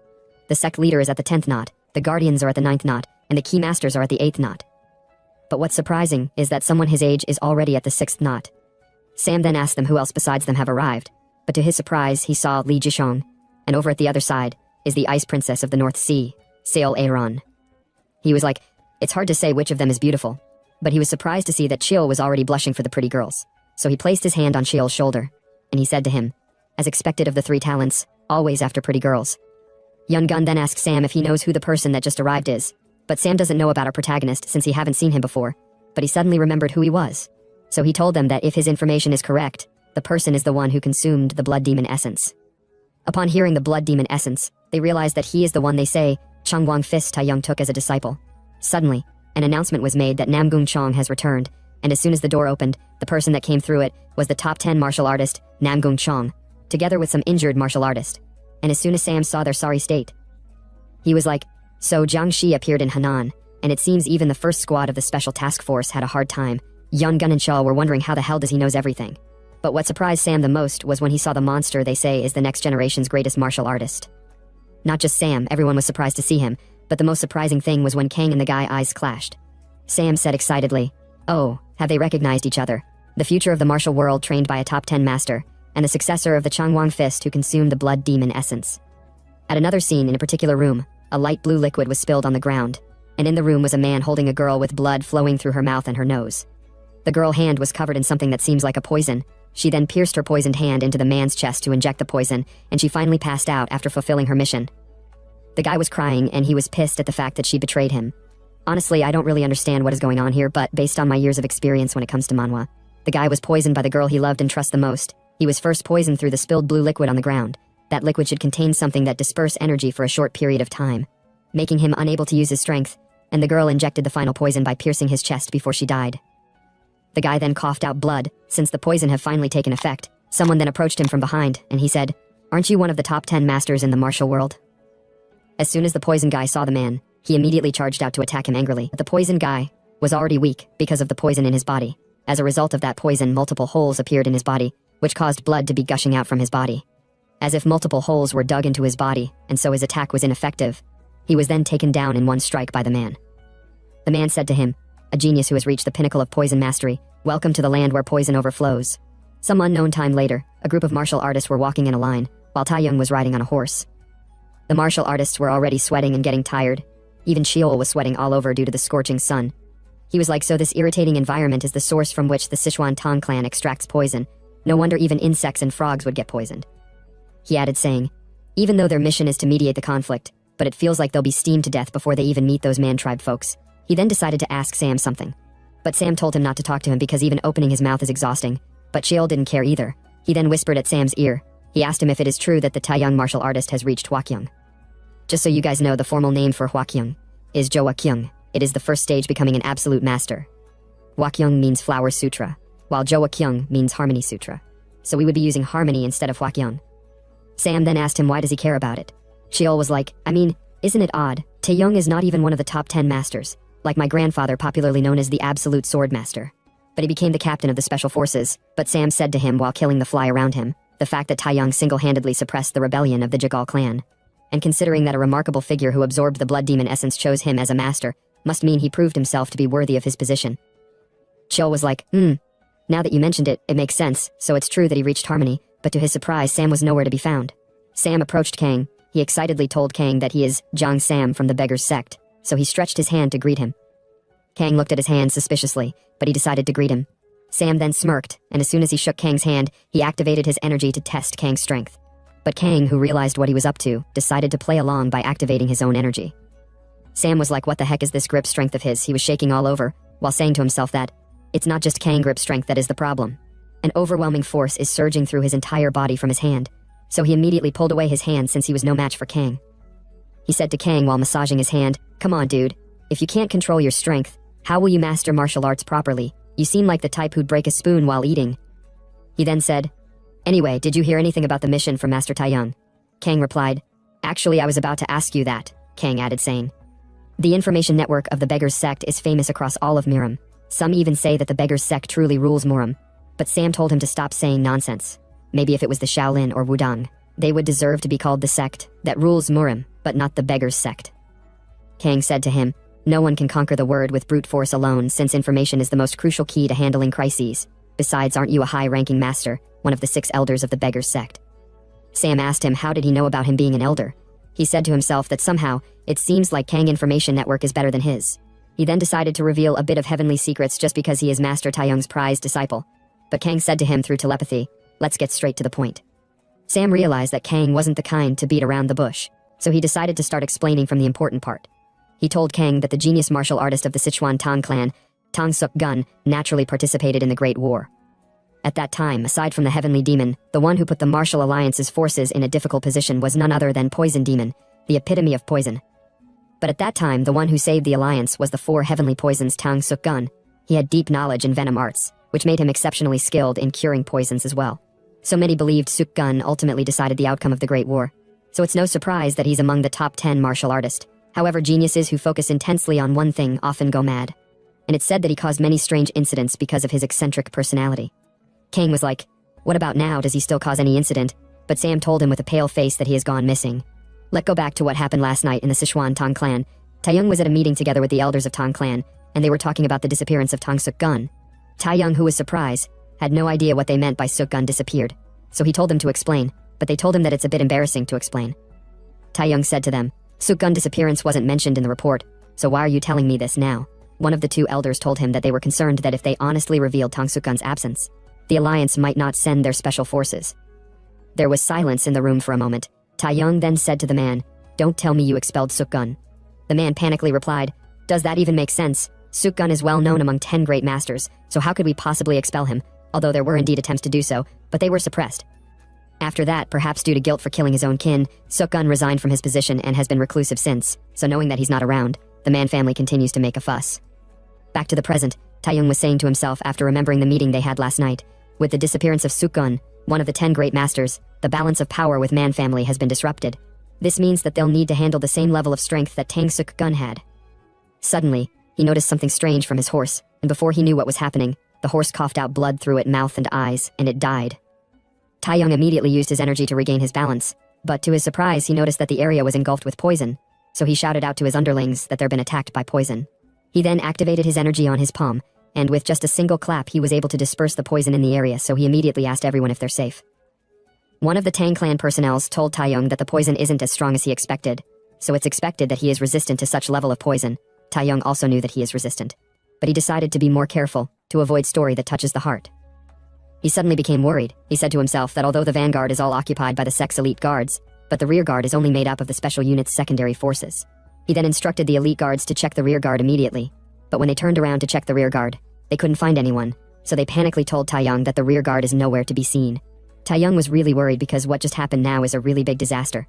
Somewhere in a forest, Kang and Sam were still having their conversation, not knowing that they had been separated from the others. Sam was telling Kang that such a prominent figure like Sukgun seems to have a fatal weakness for women. Kang smirked while saying that such term like fatal weakness for women is often covered up with the term heroic romanticism, but Sam told him that the problem is that he wasn't just someone who liked women. Rather, he was a complete fool who didn't know how to speak to women properly. He then said to Kang, "Think about it. How could a person who spent his life locked away, dissecting poisonous frogs and insects, ever woo a woman? There were even rumors that his stench was worse than that of beggars." Kang suddenly told him to stop. He looked around. He said to himself with a worried look that he got so caught up in the conversation that he didn't notice the signs. He then told Sam that they are completely surrounded. At first, Sam had no idea what Kang was talking about, but after focusing his senses he later understood what he was saying. Kang then told him that over there something amazing has appeared. At the same time, Taeyong was surrounded by the people from Man tribe. One of the tribe members told Taeyong that he can't enter from here on out. Taeyong asked him what kind of bullshit he is talking about. The place has been under the control of the Tang family for a long time. The tribe man asked Taeyong if he is from the Tang family. Taeyong replied. He told the tribe man that he is Taeyong, an officer from the special unit of the Martial Alliance. He had been sent to mediate the conflict here, so he wished to speak with their leader. But the man told him that the great chief does not wish to negotiate. Taeyong was quite pissed at the damn pests who were always interfering. He then angrily activated his energy, the stare from his eyes, and the energy he was emitting at that moment was able to stun the tribesmen. One of the tribesmen found Taeyong's skill to be amazing since he was able to take down his opponent with just a gaze. Taeyong then asked them if they came all the way from their tribe just to bicker with a mere subordinate like him. He then told them to prepare to risk their life if they want to keep blocking their path. But despite the fact that Taeyong was suppressing the tribemen, one of them told Taeyong with a very strong resolve that whether it's the Tang family or the Martial Alliance, they won't be able to do anything on their land. But before he could finish his words, Taeyong angrily charged out and he grabbed the guy by his neck and slammed him to the tree, shattering the tree into multiple pieces. The other tribesmen immediately rushed to attack him. Taeyong activated his energy to counterattack. He then grabbed the guy who was flying to God knows where by the leg, and bang, he slammed him on the floor. At the same time, one of the rearguard elites were happy at the fact that they have a real expert with them. Two of the tribesmen rushed to attack Taeyong from behind, but Taeyong grabbed them by the neck, rendering them useless and unable to move, but suddenly, an attack was shot directly at him. So he jumped out of the way to escape the attack, which caused quite the explosion upon impact with the ground. Sam then asked Kang what the hell just happened. Kang told him that it seems like they finally arrived. Sam worriedly told Kang that it seems like something is happening on the front line. He then said, "Shouldn't we hurry and join them?" But Kang told him that there is no way they can join them because they are surrounded right now. Sam added with vigor, "Then we need to break through the encirclement." Kang told him that, although they are surrounded, but they're not attacking, that means that they don't want them to interfere. They probably just want to deal with the Tang family, so he told Sam that they should wait for now, and Master Taeyong might find a way to solve the situation. Sam was happy since Taeyong is a high-level expert who has reached the state of harmony, so there's nothing to worry about. But Kang said to him, "Are you sure he's at the harmony state?" He then said to himself that if Taeyong can properly use what he have taught him, then he would be able to survive even if he's not at the harmony state. At the same time, at the place where Taeyong was, the person who shot the attack earlier was the great chief of the tribesmen who just arrived on site. The chief then walked towards Taeyong. His steps alone was making the ground tremble. Taeyong asked the chief if he's finally willing to talk, but the chief told him to step back because they will not concede the land. Taeyong was like, "Is there any need to be so rigid? We're just trying to get along." The chief then said to Taeyong that there was someone who came here in the past saying those same words. Using the excuse of researching poison, he defiled our sacred land. He killed innocent tribes and destroyed this land. Taeyong then asked him if the person he is talking about is from the Tang family. The chief replied yes. He can't just reconcile with such an enemy as if nothing happened because there is too much accumulated blood and hatred for that. He then told Taeyong to be careful that they are not taking revenge. So he should leave at once. Taeyong was quite speechless. He said to himself that what is the Tang family really doing here? He told the chief that he understand his position, but with that attitude of his they'll only keep spilling each other's blood. His words really pissed the chief off, so the chief then moved at a very high speed, and he appeared in front of Taeyong with an attack, but Taeyong blocked the attack with his hand. He excitedly said to the chief that he had been waiting for this moment, because negotiation is much easier when fighting. Taeyong then launched a swift punch at the chief, and bang, there was a collision, but for a moment no one knew who won the fight, but to Taeyong's surprise, the chief blocked his attack with just one hand. The chief was like, "You're not in a state of harmony based on the strength you've displayed." At that moment Taeyong was sweating in fear. He then retracted his hand and he stepped back immediately. Taeyong said to the chief, "How did you know that I am not at the harmony state?" The chief replied, "I have met one, a high-level expert in the state of harmony, and I have even killed one," and so, within the blink of an eye, he appeared behind Taeyong.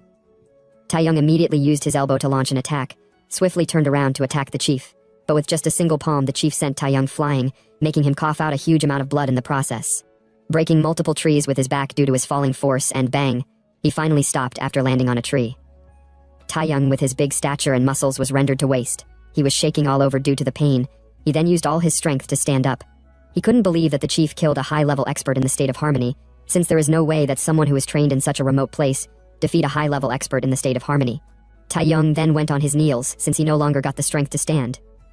At the same time, Jichong was playing with a frog somewhere within the forest, until she felt a sudden tremor. Even Sam felt the ground shaking, but when he turned around to talk about it to Kang, he realized that Kang wasn't there.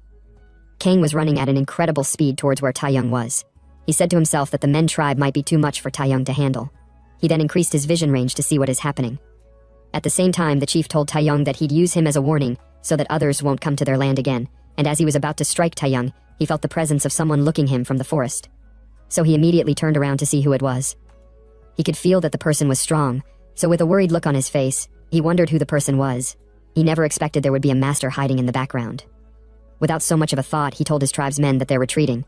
He then told Taeyong that he's letting him leave today, but he should remember clearly that today he didn't use the 1,000 poisons. The Tang clan members were in shock as soon as he mentioned the word 1,000 poison. Kang also heard what he said, so he wondered what the hell is 1,000 poisons. Nighttime, at another scene inside a house, Taeyong coughed out blood while being treated by Kang. Kang told him that his internal organs are completely damaged. It's fortunate that he have the proper antidotes to cure the poison of the Sichuan Tang clan. Taeyong told Kang that there's no use treating him since he would just lose again if he was to fight the chief. Kang mockingly asked him if he is angry. Taeyong replied angrily that if it weren't for the restrictions placed by you I would have won, but Kang told him that he would still have lost with or without restrictions. Taeyong knew that he would be unable to defeat the chief, because the chief said he had killed a high-level expert in the state of harmony. He then asked Kang if that expert could be perhaps Suk-gun. Kang replied, "It's highly likely if the great chief wasn't bluffing." Taeyong then said, "The chief mentioned having the 1,000 poisons of the 4 deadly poisons earlier. If he really has the poison, then he killed Tang Suk-gun to acquire the 1,000 poisons." Kang was like, "If that's true, then it's a serious problem." Taeyong was angry at the fact that the Tang clan are still hiding something, so he became furious and he was ready to deal with them immediately. But he suddenly felt a sharp pain all over his body. Kang told him that with that body of his, he won't make it 10 steps before dying. He then told him to hold on. He placed his hands on Taeyong's back to scan some areas. He told Taeyong that right now an emergency treatment is necessary. At another scene, in the Sichuan Tang clan, one of the elders of the clan couldn't believe that Tang Suk-gun is dead after hearing the news. He lashed out saying that there is no way one of the top 10 experts would lose to a mere tribal chief in the outskirts, so it doesn't make sense, so he told Taeyong that the chief is probably bluffing. Taeyong said to himself, and he was like, ugh. At times like this guy really need to shut his mouth up. He told the elder that the great chief talked about the 1,000 poisons, and he spoke as if he possessed the 1,000 poisons. The man told him in a low tune that it must be an exaggeration as well, but Taeyong furiously slammed the table. He asked them, where the heck is the 10,000 poison then? But the two men were unable to reply. Taeyong told them furiously that since the great chief mentioned it, it's clear that it exists, and if he doesn't have it, then it must be with the Tang clan, so he asked them to show him the poison. The man couldn't reply at first while sweating all over. He asked Taeyong what he intended to do with the poison. Taeyong replied, "Unfortunately, that's the only way to deal with the great chief." The two men's face immediately went pale. At the same time, Kang was watching them through the roof undetected. He said to himself that if the 1,000 poisons are in the Tang clan, then what about the 1,000 poisons the Great Chief has? Which one is real or fake? While he was on the roof, Jishong saw him standing there. She was comparing the standing image of Kang with that of the person that rescued her from Huigon. Kang then jumped down from the roof while dancing in the moon, and he swiftly landed on the ground, but he never expected to see Jichong. He was hoping that the Tang elders wouldn't notice that he used the celestial eavesdropping technique to spy on them. He then told Jishong to allow him pass through, but as he was leaving, she stopped him. She said to him, "You must be Officer Taiyong's disciple." She then addressed herself as Yi Jichong of Hwasan. Kang told her that he have heard her name before, and she's known to be Hwasan Rising Star. But she told Kang that such a title is too grand for her. Kang told her not to belittle herself since she killed the head of the Changjiang Waterway, and even defeated the top disciple of the Shadow Master Huigon. So with such achievements, she certainly deserved the reputation. But she told him that the results of the martial competition cannot be considered a true reflection of her abilities. She then said to him, "Didn't you spar with Madan before me?" Kang immediately swallowed his saliva. He shyly told her that it was just a warm-up. She added, "Besides, she was almost killed by Shadow Master Huigon, and she barely survived with someone's help, so no matter how much they praise her as the future of Hwasun, her martial skills is still at a pitiful level." Kang looked at her without saying anything for a moment. He said to her, "It might be presumptuous of me, but he would like to offer her a piece of advice." He told her that her plum blossom swordmanship has undoubtedly reached a significant level. However, it feels like she have built a solid fortress, becoming rigid and unable to move freely. And it was as a result of her following her master's teachings too faithfully. She was amazed at his accurate deduction. She then remembered when she told her master to please demonstrate once again the technique he just performed, since she haven't perfected it yet. But her master told her that only someone that is trying to become a puppet would want to achieve perfect mastery. Kang then told her to unleash the plum blossom sword technique against him. She never expected him to teach her, but she decided to play along. She then activated her plum blossom swordmanship, and she charged out to attack with her sword pointing directly at Kang. But Kang dodged it with ease. He told her that she mustn't just watch while swinging her sword, but she must move while observing. Respond as she move, and not try to draw the plum blossoms. She should let them bloom naturally on their own. And so, he told her that what he have taught her is the essence of dynamic stillness, but their face almost touched one another while practicing. They both blushed, and they immediately turned around. Taeyong then decided to take his leave. He then jumped through the buildings. On his way he told her to keep improving. But when he left, Jishong was all alone, not understanding a single thing he just said. At another scene in the Men tribe, the great chief was meditating. He was wondering who really is the person that appeared earlier when he was about to kill Taeyong. He said to himself, could there really be such a high-level experts in their ranks? But he smirked because whoever it is, he definitely want to spar with them. Morning reached, the tribe chief and Taeyong were having a meeting inside a hut. The tribe chief has his own guards, same goes for Taeyong.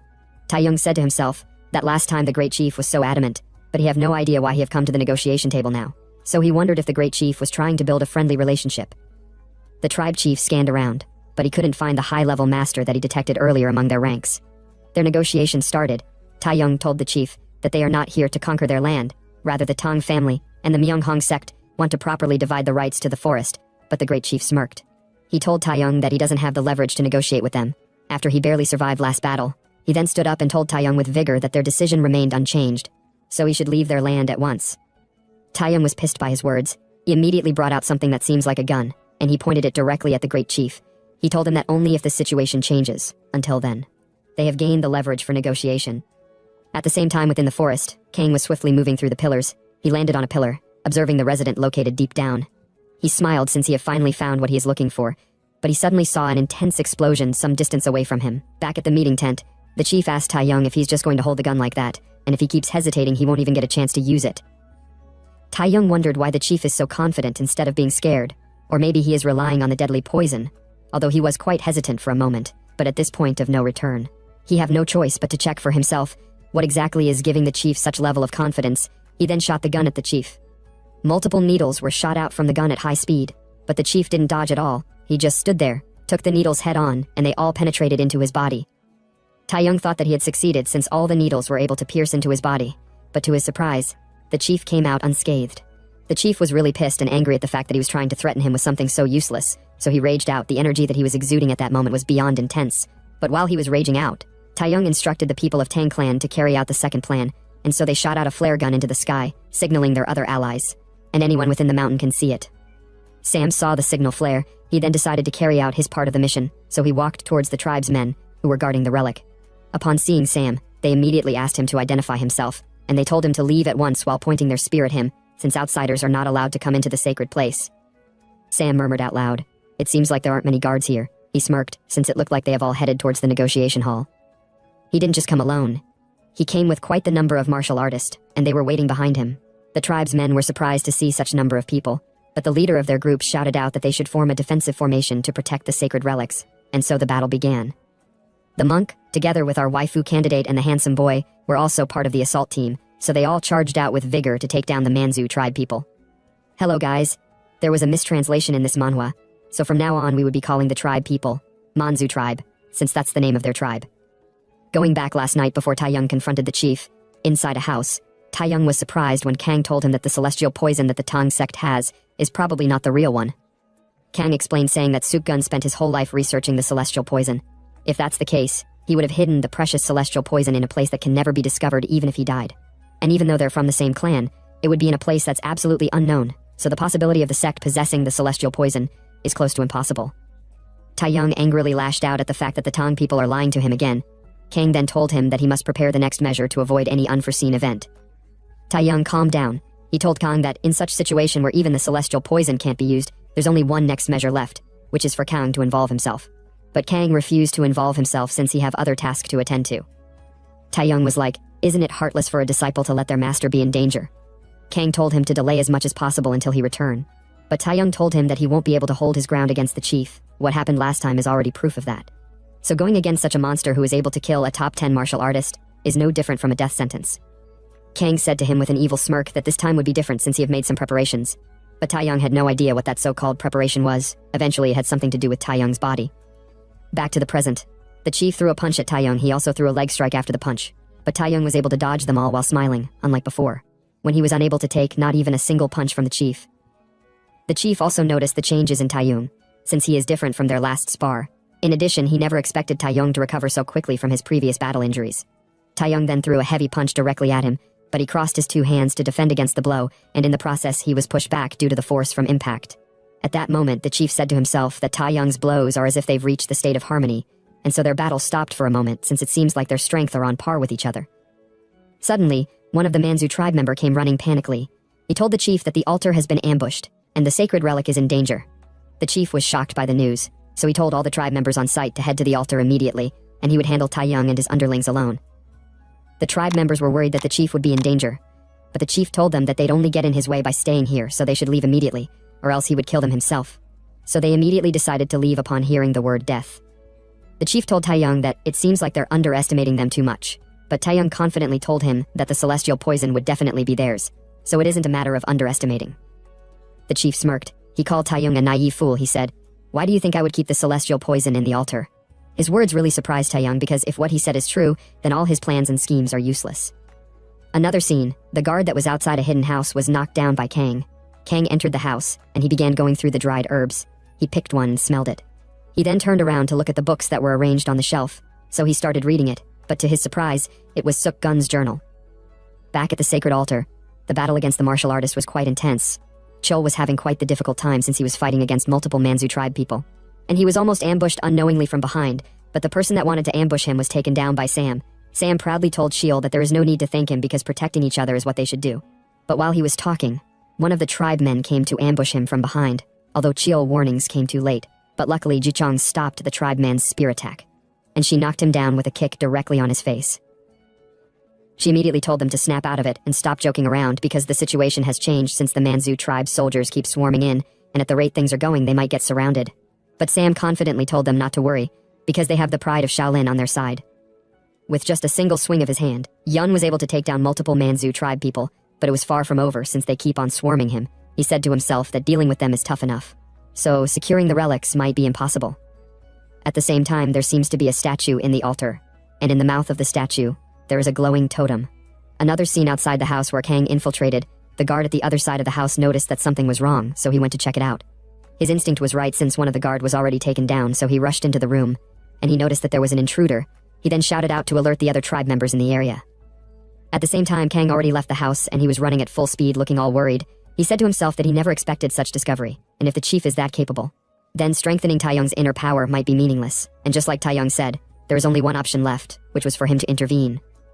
The chief strengthened his muscles. He forcefully shot out all the needles in his body, and those needles were redirected back at Taeyong and the Tang clan members. Taeyong worriedly shouted out for them to defend against it, although he was able to block the needles that were coming at full speed with triple the force from when it was shot. But the Tang clan members were unable to block it, so he worriedly told them to take the antidotes since the needles were all poisoned. They all immediately swallowed the antidotes. At the same time, Taeyong was breathing heavily after expending so much of his energy to block the attack. The chief told him that if the needles they shot at him contained the celestial poison, then the antidotes wouldn't have worked. So the celestial poison the Tang clan said to have is fake, since it's just a mixture of various poisons, nothing more. He became angry at the fact that they're tarnishing the name celestial poison, since it wasn't made to be used as an ordinary poison. Taeyong said, "You speak as if you know how to make the celestial poison." He lashed out at the chief, saying that the method to make the celestial poison is known only by Tang Suk Gun, and since he killed Suk Gun, then the method to create the celestial poison is lost forever. The chief laughed because Taeyong's thinking are all wrong, and as soon as he removed his hat and placed it on the ground, there was an explosion in the area, with its smoke surrounding the vicinity, and the plants within that area withered immediately. At the same time, Taeyong bent down in pain since he was unable to block the explosion due to his slow defense. His body was shaking all over since the explosion itself was poison. So he immediately brought out the antidotes to take it, but he dropped the antidotes upon realizing that he was poisoned with the celestial poison. So the antidotes is useless. The poison was so lethal, which made him to bleed through his eyes, mouth, ears, and nose. The chief picked up the poison, he said. The antidotes was also made by Suk Gun, but he knows how to neutralize the antidotes, because he was once the one they called Suk Gun. Upon realizing what the chief said to be true, Taeyong laughed while in pain since it seems like they've all been fooled all along. No wonder he couldn't win against him. The chief then raised his hand, imbued it with energy to send Taeyong to the afterlife. At that moment, Taeyong said to himself that the difference between someone who has reached the harmony state and the one who hasn't is like heaven and earth, and in the world of martial arts, the lack of martial skills means death. He also knew that the blow from the chief would eventually take his life, so he already accepted his fate. The chief then struck Taeyong with technique called poison cannon, and bang, there was an impact. At first he thought he had successfully taken down Taeyong, since there is no way he could have blocked the attack, but to his surprise, our big guy arrived on time, and used his body to block the attack, causing his clothes to be damaged, nothing more. Kang said to Taeyong with a smile, "You've worked hard, master." The chief was shocked to see that Kang was able to endure his poison, and boom, there was a sudden dust explosion that covered the vicinity, and it was caused by Kang. Kang carried the weak Taeyong to rest on a tree. He performed an acupuncture technique which would delay the spread of the poison as much as possible, so Taeyong probably won't be able to move for now. Taeyong asked him if the acupuncture he performed would be enough. Kang replied, saying that if the poison in his body is the celestial poison, then detoxification would be impossible. But luckily, it doesn't seem like it was the celestial poison, although the poison in his body is quite potent. Taeyong said, "If the poison in my body is not the celestial poison, then did you secure the real celestial poison?" Kang replied, "No, there was no celestial poison in the place he went to. Then it must be at the altar." Taeyong was like, "Then you should have taken the poison from the altar," but Kang told him that he can't just leave him to die. Taeyong furiously called him a fool for coming to save him instead of securing the celestial poison, but Kang told him that the poison is probably not at the altar either, because keeping the celestial poison on oneself is the safest option, especially for a grandmaster like the chief since his body is the strongest fortress. Kang then lifted Taeyong up, and he threw him on the tree branch. With his back lying on the tree and his stomach facing upward, he told Taeyong that staying still would help slow the spread of the poison, and it's also a good spot to watch the show. But as Kang was about to leave for battle, Taeyong told him that there is something he must know, and that something is that the Grand Chief is Suk Gun, one of the top 10 martial artists. Kang smiled since he knew already when he read Suk Gun's journal. He then went to confront the chief. The chief said, "It's you. You're the master that was observing me during the last battle." Kang was like, "I never expected you to notice. I apologize for that." Taeyong was also surprised that he was at the scene at that time. Now he finally understood why the chief left the battle in a hurry during their first encounter, and now the boss battle began. The chief spread out his hands. Kang had no idea what he was about to do, but to his surprise, the chief's hand was covered in a dense fog of poison. He then said to Kang, "I should go all out from the beginning since that would have been the proper respect for a grandmaster like yourself," and so he charged out to attack Kang. He used his poisoned hands to attack Kang, but Kang dodged it with ease. The chief went for another strike, with the intention to block Kang's escape path. Yet Kang was still able to swiftly dodge all his multiple strikes without being hit. Not even his clothes were damaged. The chief was really pissed that Kang keeps running instead of fighting him, but Kang doesn't care about him, and he kept on dodging his attacks. He then said to the chief, "Why did you betray the Tang clan? You even went as far as to fake your own death." His word kinda triggered the chief, and after the last attack from him, they both distanced themselves. The chief told Kang that the 10 great masters of Sichuan's Tang clan, Suk Gun is indeed dead, because he no longer intend to live under the filthy name of the Tang clan, but Kang said to him, "Be honest, you left because of revenge. You wanted to avenge her, didn't you?" Kang was surprised by his words, but it also triggered him in the process. He angrily told Kang not to say something that he didn't know. He furiously let out his anger on a tree, and he prepared to activate a technique by rotating his hands. The pressure from the technique was able to shatter the trees around him. Kang said to himself that it seems like the chief is already getting too emotional. The chief finished performing his techniques, but as he was about to attack Kang clenched his fist tightly. And bang! He punched the shit out of the chief's face, but the chief could only scratch Kang's body. Going back memory lane, at that time when Suk-gun was quite young, he was by the riverside trying to catch a frog, but the frog escaped into the river. He was like, damn it, even a village kid could do it better than me. While he was busy blaming himself, a girl approached him. She said to him, "What are you doing over there? You don't seem to be someone from around here." So she guessed that he should be from the Tang clan. She approached him and said, "This is a land of satisfaction. If you stay any longer, it will be dangerous." Suk-gun stood up and looked her into the eyes. He was like, it's not dangerous for me. It's for them because just hearing my name would make them run away with their tails between their legs. The girl noticed that he is looking for the red frog, so she asked him if he's trying to make some poison darts with it, but Suk-gun proudly told her that poison darts is too trivial, and what he's trying to create is the strongest poison in the world. But he stopped his speech midway. He wondered why he is talking so much. His damn bravado always kicks in whenever he see a woman. The girl, seeing that he's deep into poison, told him that she happens to know a bit about poison. She then opened a bottle containing poison. Suk-gun was surprised since it was mython poison based on its smell, but he told her that he's not scared of the mython poison since his body is already immune to all poisons. He said to himself while blushing that he's already boasting again, and it seems like he's falling for the girl. The girl said to him, "I know, this poison won't be able to harm you, because you are Tang Suk-gun, the poison master." What she said came as a surprise to him, so he surprisingly asked her if she really knows him. She replied saying that she knows him very well, and she also know that he's trying to create the celestial poison, and so she took him to the poisonous spring. He was so surprised to be there because he's been searching for it for a very long time. He asked her why is she revealing the spring to him since it's a valuable resources for the Manzu people. She looked at him and said, "That's right, our Manzu have been fighting the Sichuan Tang clan for ages, so for us, the poisonous spring is the only means to counter the Tang clan. And if a top master like you complete your ultimate poison using the poisonous spring, then the Manzu people won't stand a chance against it." If that's the case, Suk-gun asked her, why is she now showing it to him when she knows the consequences of doing so? She replied saying that she's telling him about it because she knew that he don't care about the Sichuan Tang clan. They looked at each other for a moment without saying anything. She then said, "I know how deep your hatred for the Tang clan was. Your brother struck first because he feared you would threaten his power, of course. Your brother's plan to kill you failed, and the rebellion was quickly suppressed." Suk-gun told her that she's right. He never cared about being the head of the Tang clan. He was trying to step down and live quietly. But he never thought his own blood would try to kill him despite not having the intentions to do so he left the clan and went into hiding. He grew sick of the Tang clan's name, and all he wanted after going in hiding was to research the strongest poison. She said to him, "So complete the celestial poison." But he must share its secret with her because if the Tang clan and Manzu both hold the poison, neither would be able to threaten the other. Suk-gun looked at her for a moment. He told her that she sounded like a politician since she's trying to propose political peace through strategic balance. She was like, "Well, I'm in such a position because my father is the grand chief of the Manzu tribe." Suk-gun was moved by her words, but he told her that he have a condition in order for him to work with them, which was for her to marry him.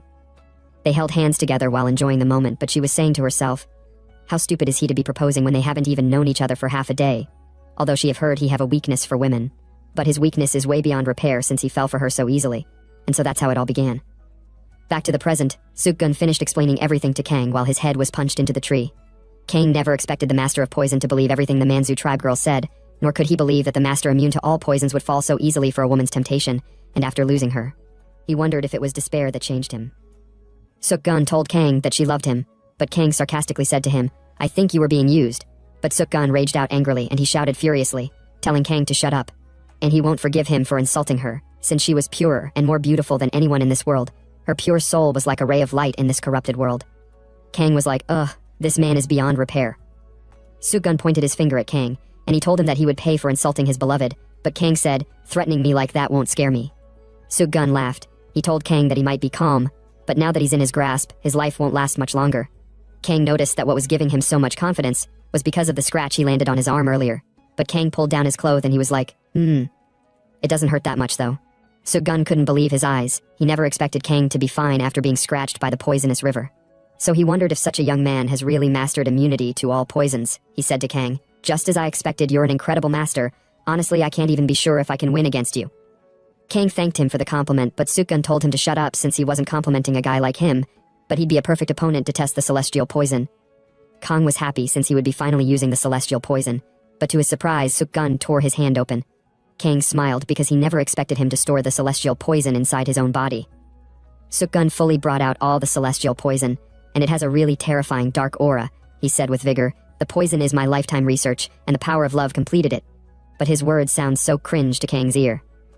He jumped up so high and he shot the so-called strongest poison at Kang, but Kang confidently stood his ground to withstand the poison. Back at the scene we all forgot, Sam and the others were still fighting against the Manzu tribe people, and they finally got to the top of the relic. But the monk told them that there's no way out even if they secure the relic. Cheol added, saying that it seems like the disciple of the Sword King is already dead, or maybe he ran away, but Zhishang told him that it's not possible. Suddenly they felt a sudden tremor, but they had no idea what caused it. Zhishang then told Sam to hurry and take the relic. Sam pulled it out without any delay, and he raised it up, telling them all that he had secured the relic. And so, all the Manzu tribe people dropped their weapons and went on their knees. Cheol was surprised, so he was like, "Are you guys surrendering just because we took one relic?" Sam told him that it must mean a lot to them. But the monk told Sam that he think they're bowing for another reason, and it should have something to do with the place that the attack came from. After Sukgun unleashed the celestial poison, many trees in the vicinity withered, and animals died in an instant, decaying their flesh, and leaving behind only their bones. But the one who unleashed the poison ended up losing the fight because Kang defended against the poison and came out unscathed.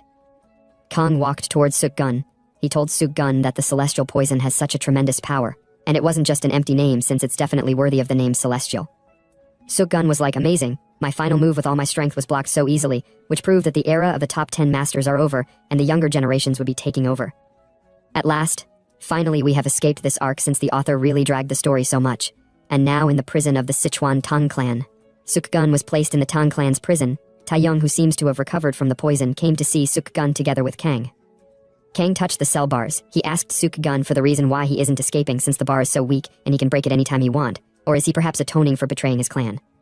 Sukgun was like, the one betrayed was me. Besides, it's the Sichuan Tang clan that should pay for her death. If that's the case, Kang asked him why doesn't he do something about it then, but Sukgun told Kang that he can't do anything because he lost to him, so now he's just waiting for Kang's judgment.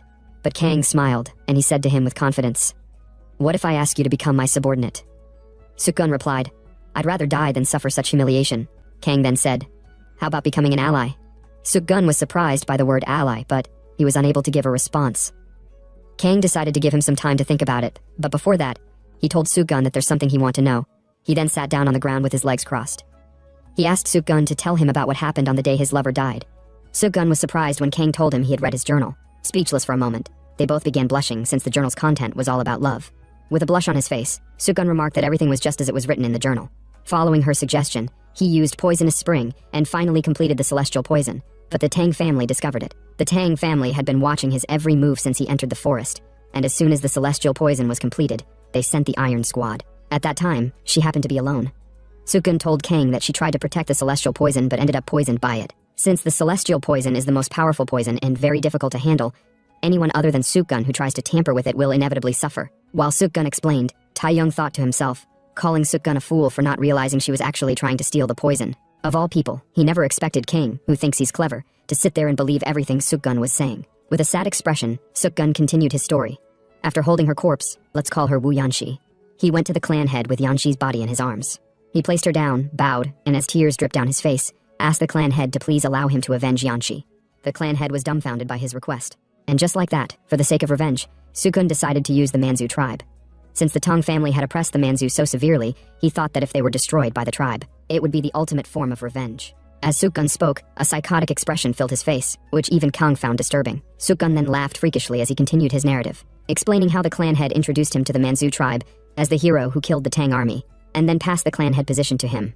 As the new head of the clan, Sukgun taught the Manzu poison-making techniques and martial arts. He planned to use the Special Forces mission as a pretext to strike the Tang family, but he never anticipated facing a monster like Kang. Sukgun then asked Kang what would happen if he accepted the offer to become an ally. In a commanding tone, Kang replied that he couldn't allow Sukgun's revenge. Sukgun agreed, saying that revenge was now pointless to him after his first loss to Kang. Kang added another condition, that Sukgun could no longer live as a member of the Tang's army. Sukgun replied that it was exactly what he wanted. With that, Kang had laid out all his conditions. Taeyong was surprised that Kang accepted Sukgun without restrictions, unlike himself, who was heavily restricted. Sukgun then told Kang that he had a condition of his own.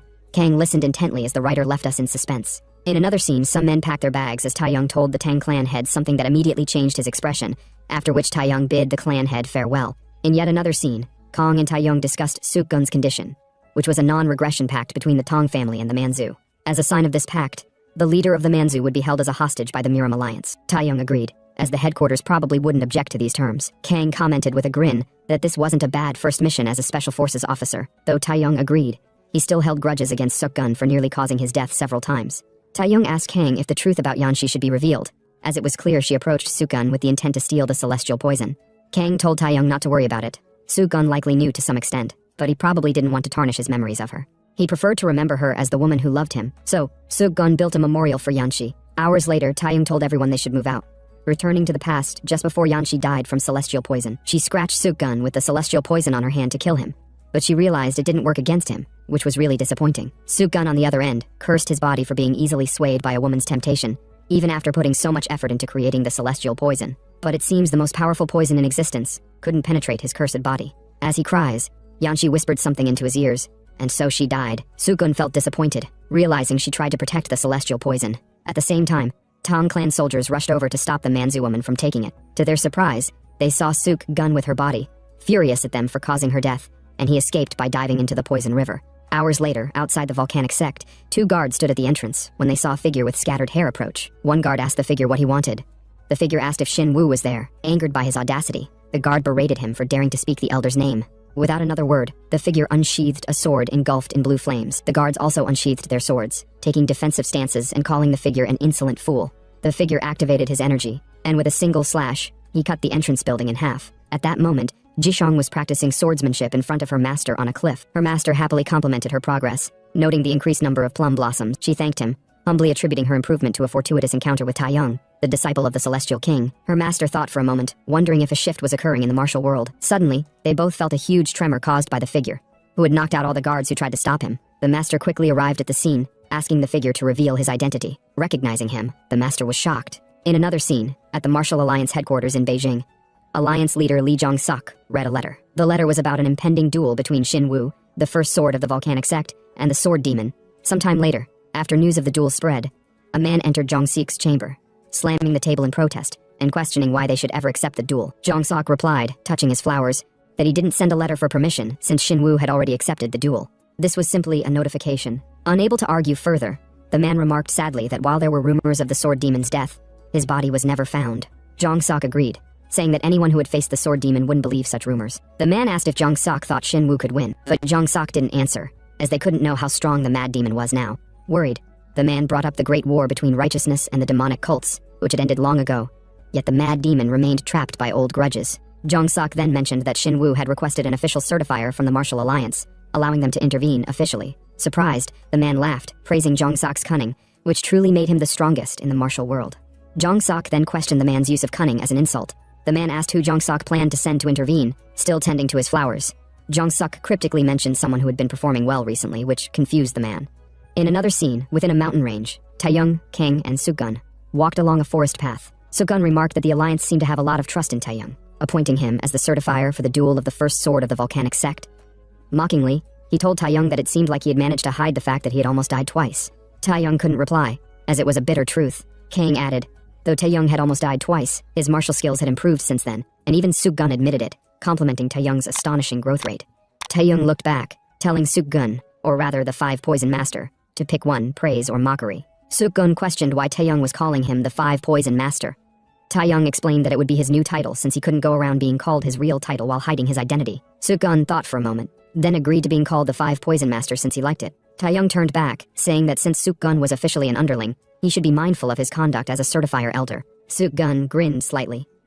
Are you saying you've become the Martial Alliance's dog? That's not bad.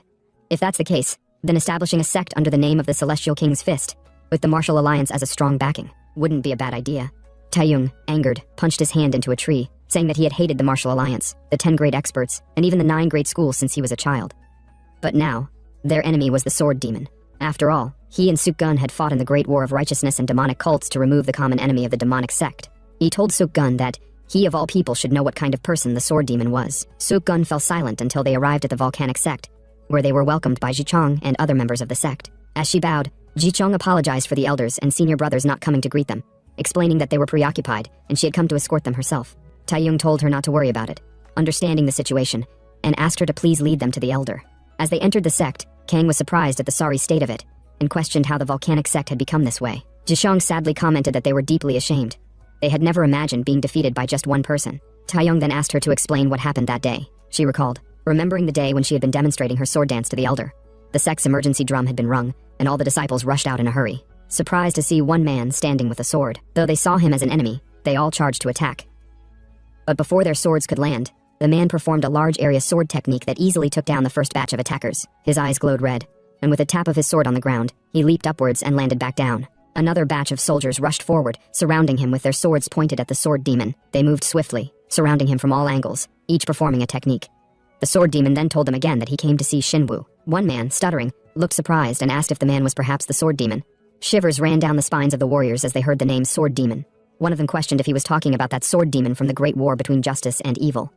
Confident, the man told the sword demon that he couldn't easily meet the best swordsman of Manhwa. The sword demon countered, saying that it would only lead to unnecessary sacrifice if they didn't let him pass. But the man insisted on not letting the sword demon pass, saying that he had always wanted to face the famous sword demon, at least once. Though the sword demon agreed to fight him, he decided to clean up the surroundings first. Realizing his intent, the man immediately shouted, warning everyone to get back. But before they could flee, the sword demon performed a sword technique that pushed back all the low-ranking warriors, sending them flying, while the high-ranking ones held their ground. The sword demon complimented them for holding out well, though he didn't want to take them all down, as there wouldn't be anyone left to call for Shinwoo. The man, let's call him the elder, called the sword demon an arrogant fool. Furious, they charged to attack him, telling him not to underestimate Manhwa. What happened next was excruciating. Back to the present, Jichong added that though the Blue Sword Squad was dispatched and even the elder stepped in, it wasn't enough to stop the sword demon. By the time she and her master arrived at the training ground, it was already over. When she arrived to meet the sword demon, he gave her a sharp stare, then asked Shinwoo if she was his daughter. Shinwoo replied, saying she's his disciple, a talent who will lead Manhwa in the future. With a grin, the sword demon remarked, it seems Manhwa will continue its legacy after all, though he knew he wouldn't be able to continue his own. Shinwoo stuttered. That's unfortunate. Unfortunate, you say? The sword demon replied, telling Shinwoo not to speak as if it didn't concern him. With an angry expression, he told Shinwoo he would return in a month, so they should end their long-standing fate on that day. Shinwoo replied, understood. The sword demon then left the scene at full speed. Jishong, on the other hand, had no idea what kind of enmity existed between them. As they arrived at a hut above one of the 5 peaks of Manhwa, Shinwoo welcomed them. He remarked that they must have had a rough journey, and as they exchanged pleasantries, Shinwoo thanked Taeyong. Taeyong had no idea why he was being thanked. Shinwoo explained, telling Taeyong he had heard his daughter had gained great enlightenment thanks to him. Taeyong still had no idea what he was talking about. Speechless, he looked at Chichong, then back at Kang. Shinwoo then congratulated Taeyong for reaching the flowering realm. Taeyong stuttered, unable to reply, as he looked at Suk-gun, who gave him a slight nod to go along with it. Shinwoo then told Taeyong with a stern expression that at this rate, Taeyong would end up as the hunting dog of the alliance. Taeyong reacted, telling Shinwoo to explain what he meant by that. Shinwoo told him to look at the person standing in front of him. At that moment, Taeyong understood what Shinwoo was talking about. Even a decade ago, Shinwoo had exuded such tremendous energy. But in the end, he couldn't become one of the top 10 masters. Taeyong wondered if that would be his fate as well. Night fell, and inside a building, Taeyong sat on a bed, saying to himself that the cursed old man was spouting nonsense. Suk-gun, on the opposite end, questioned why Taeyong was scowling like that. Kang replied that it was because he had heard the same comment twice already, the comment of being the Alliance's dog, and no less, he had heard it from his greatest rival. Kang then asked Suk-gun if he knew anything about the best swordsman of Manhwa and the Sword Demon, or what happened during the Great War between justice and evil. Suk-gun replied they were in different battle zones, but he began sweating all over as Kang questioned if it wasn't because he was left out. Suk-gun stuttered, finally accepting the truth. He then explained, recalling the past. Near the end of the Great War, Shinwoo had annihilated an entire enemy village. Kang was surprised. If it truly was an enemy village and it happened during the war, then there shouldn't be a problem, Kang questioned. Suk-gun replied, yes, the battlefield is such a place where, when you see your comrades dying beside you, you can lose yourself and become a butcher. But that mission was one that Shinwoo had volunteered for. Kang was surprised to hear that the first sword of Manhwa had committed a massacre. He remarked that he never expected such a noble person to have committed such deeds, but Suk-gun told him that Shinwoo's massacre had to be buried. Although he's not one of the top 10 masters, Shinwoo is a martial artist respected by everyone in the martial world. One could even say Shinwoo's support is based on his reputation. If that slaughter were to become known, the fall of the Manhwa sect would be inevitable. Kang thought that even if rumors spread, no one would believe them, but he realized that might not be the case if there was a witness. Suk-gun told him he was right. At the same time, they both looked at Taeyong. Speechless for a moment, Taeyong handed Kang a letter, which contained the order he received from the Martial Alliance before setting off. Kang read it, and Taeyong then asked Kang if he was going to help, but Kang didn't give an instant reply. The scene then shifts to a cave, located in a certain mountain. Inside that cave was the Sword Demon, meditating. He recalled a memory of a certain village. As he levitated, a child held his hand. Surprised, he looked at the child, and as they walked forward, he came across a woman, which made him let out a gentle smile. But it was all an illusion. a lingering memory of the past before the village was burned to ashes. The scene always traumatized him, especially knowing that Shinwoo, the mastermind behind the village massacre, was still alive. That's why the enmity between them could never be annulled, unless one of them died. Immediately, as the sword demon came back to his senses, a punch from nowhere was launched directly at his face. He swiftly adjusted to dodge the punch, which caused the attacker to slam his fist into the wall. Sword demon immediately picked up his sword, seeing that the cave was about to collapse due to the punch. At the same time, standing on the opposite side of the cave were Kang and Sukgun, watching the ongoing battle. The two immediately charged out of the collapsing cave. Sword demon questioned the attacker, who was Taeyong, asking him to identify himself. Taeyong replied with a grin, "It seems you're someone whose life would be problematic if you don't die," then charged towards the sword demon, landing a heavy blow that sent him flying to the ground at an astonishing speed. But the sword demon was unarmed. He controlled his fall by piercing his sword into the ground, and as Taeyong charged towards him again, he saw the energy flow on Taeyong's fist. The sword demon deduced that Taeyong wasn't from Manhwa, and as he dodged the punch, he wondered if Taeyong had learned martial arts from Shaolin. But upon observing the punch more closely, he realized it was different, more flexible and creative than Shaolin. While parrying Taeyong's attacks, he wondered when such martial arts had appeared in the martial world. On the opposite side, Kang asked Sukgun what he thought of the battle. Did he think Taeyong had reached the level of Hwajing, the state of transcending mastery? Sukgun thought for a moment, then replied that Taeyong was certainly stronger than last time. Kang told him to be a bit more generous. Even he acknowledged Taeyong, though it didn't mean he had surpassed the elders. Sukgun then boastfully told Kang that he reached Hwajing 20 years faster than Taeyong, but that the sword demon was not someone Taeyong could defeat just by reaching Hwajing. Kang didn't understand what he meant by that. Back at the battleground, as Taeyong was about to land a punch, the sword demon let out a subtle yet dangerous smile, then activated his energy on his sword and swiftly slashed at Taeyong. Taeyong, still looking at the sword demon, reacted without knowing. In that moment, he realized he had just escaped death since he didn't even know a blade was coming. Sword demon noticed that the person who saved Taeyong was observing the scene. He thought to himself that not only had he prepared a surprise attack, he had also prepared for defense. Taeyong then charged forward to attack, knowing he hadn't come to win fairly. Both of them activated their techniques. Bang, they clashed. Taeyong saw the beautiful yet dangerous technique the sword demon used, but he still used his fist to block it, though his hand had a few scratches, which he hadn't quite expected. Sword demon then decided it was his time to attack, telling Taeyong to try and block it, and he swung his sword, sending multiple rays of sword energy toward Taeyong. Taeyong stood his ground and tried parrying the attack with his punch, but he realized it wasn't just an ordinary attack. He looked up, seeing the sword demon appear above him, so he activated the Changwang army's dance technique and shot it at the sword demon, who countered it with his own technique. He didn't stop there and launched another series of attacks at Taeyong. Though Taeyong hadn't expected the attack, he nevertheless blocked it with his arms crossed, and the unblocked part of the attack managed to neatly cut down all the trees behind him. Kang remarked, "The sword demon is strong as expected." Sukgun agreed, saying that just like his name suggests, the sword demon is the best in swordsmanship within the demonic sect. Even the Taeguk sword god, one of the 10 great masters, couldn't defeat the sword demon during the great war of righteousness and evil. Though the sword demon lost an arm, Taeyong would still have a difficult time against him. Kang told Sukgun that Taeyong's martial arts only improve when faced with a tough opponent. That's how it has always been. Sukgun deemed Kang a cruel bastard for not caring about his underling. Back at the fighting ground, Taeyong was bleeding from all over his body due to the sword demon's slashes. The sword demon then told Taeyong that his skill was enough to aim for his neck, but unfortunately that wasn't enough to kill him. He then told Taeyong to get lost if he wanted to live, as he wasn't interested in taking his life. Taeyong let out a hearty laugh, then said there would only be meaning to his life if there was someone to surpass, so he charged out to attack again. Though the sword demon was surprised by his resolve, he easily countered Taeyong, and it seemed like Taeyong was pushed away by someone. While Taeyong was helpless midair, Kang came and caught him, telling Taeyong that he's really in bad shape. Taeyong told Kang with a grin that it seems like only when he's in a bad state would Kang want to help. With a stern expression, Kang wondered why on earth the Martial Alliance gave Taeyong such a task. Sukgun confronted the sword demon and was the one who pushed Taeyong away. The sword demon couldn't believe that, in a split second when he was about to attack Taeyong, Sukgun pushed him away, escaping his sword aura. Though he didn't know who Sukgun was, it seemed like a stronger foe had appeared. Sukgun raised his hand and activated his poison palm, immediately charging towards the sword demon. The sword demon also brought out his sword and countered Sukgun's attack. Sukgun smirked, then forcefully pulled his hand away and struck the sword demon with his palm. But as the sword demon blocked the strike, Sukgun activated the hidden weapon on his left hand and shot it at the sword demon. A rain of poisoned needles was shot at the sword demon, some grazing his face and other parts of his body. It was only when he saw that they were poisoned needles that he suspected Sukgun was the poison master. But Sukgun told him that the poison master was dead, and that his body is the Emperor of Poisons, known as the Emperor of 5 Poisons. After bragging about his name, he launched another batch of hidden attacks, but the sword demon blocked them all, including the palm strike. Seeing that ordinary attacks wouldn't be able to harm the sword demon, Sukgun slit his hand open to create a path for the celestial poison to emerge. Kang became worried as he realized what Sukgun was up to. With a grin, Sukgun told the sword demon that he had no choice but to give him a proper welcome, since his opponent was the renowned sword demon. But before he could fully gather the poison, a sword was shot at him at full speed. causing Suk-gun to quickly step back to evade the attack. Surprisingly, the person who threw the sword was Shinwoo. Shinwoo pulled out his sword, telling Suk-gun that he thought he was a guest and treated him as such, but wondered what rudeness he was now showing at his home. Suk-gun countered, saying not all of Manhwa belongs to the Hwa sect, and that he's merely doing what is his to do. If that's the case, Shinwoo pointed his sword at Suk-gun, making his guest right invalid. Suk-gun was also ready to fight him, but Kang reminded Suk-gun, his master, that they must treat Taeyong immediately. Suk-gun retracted his poison palm, then told Shinwoo that his stubbornness about sticking to principles could be a disaster for Manhwa. But Shinwoo told him not to bother, since that would be his burden to bear.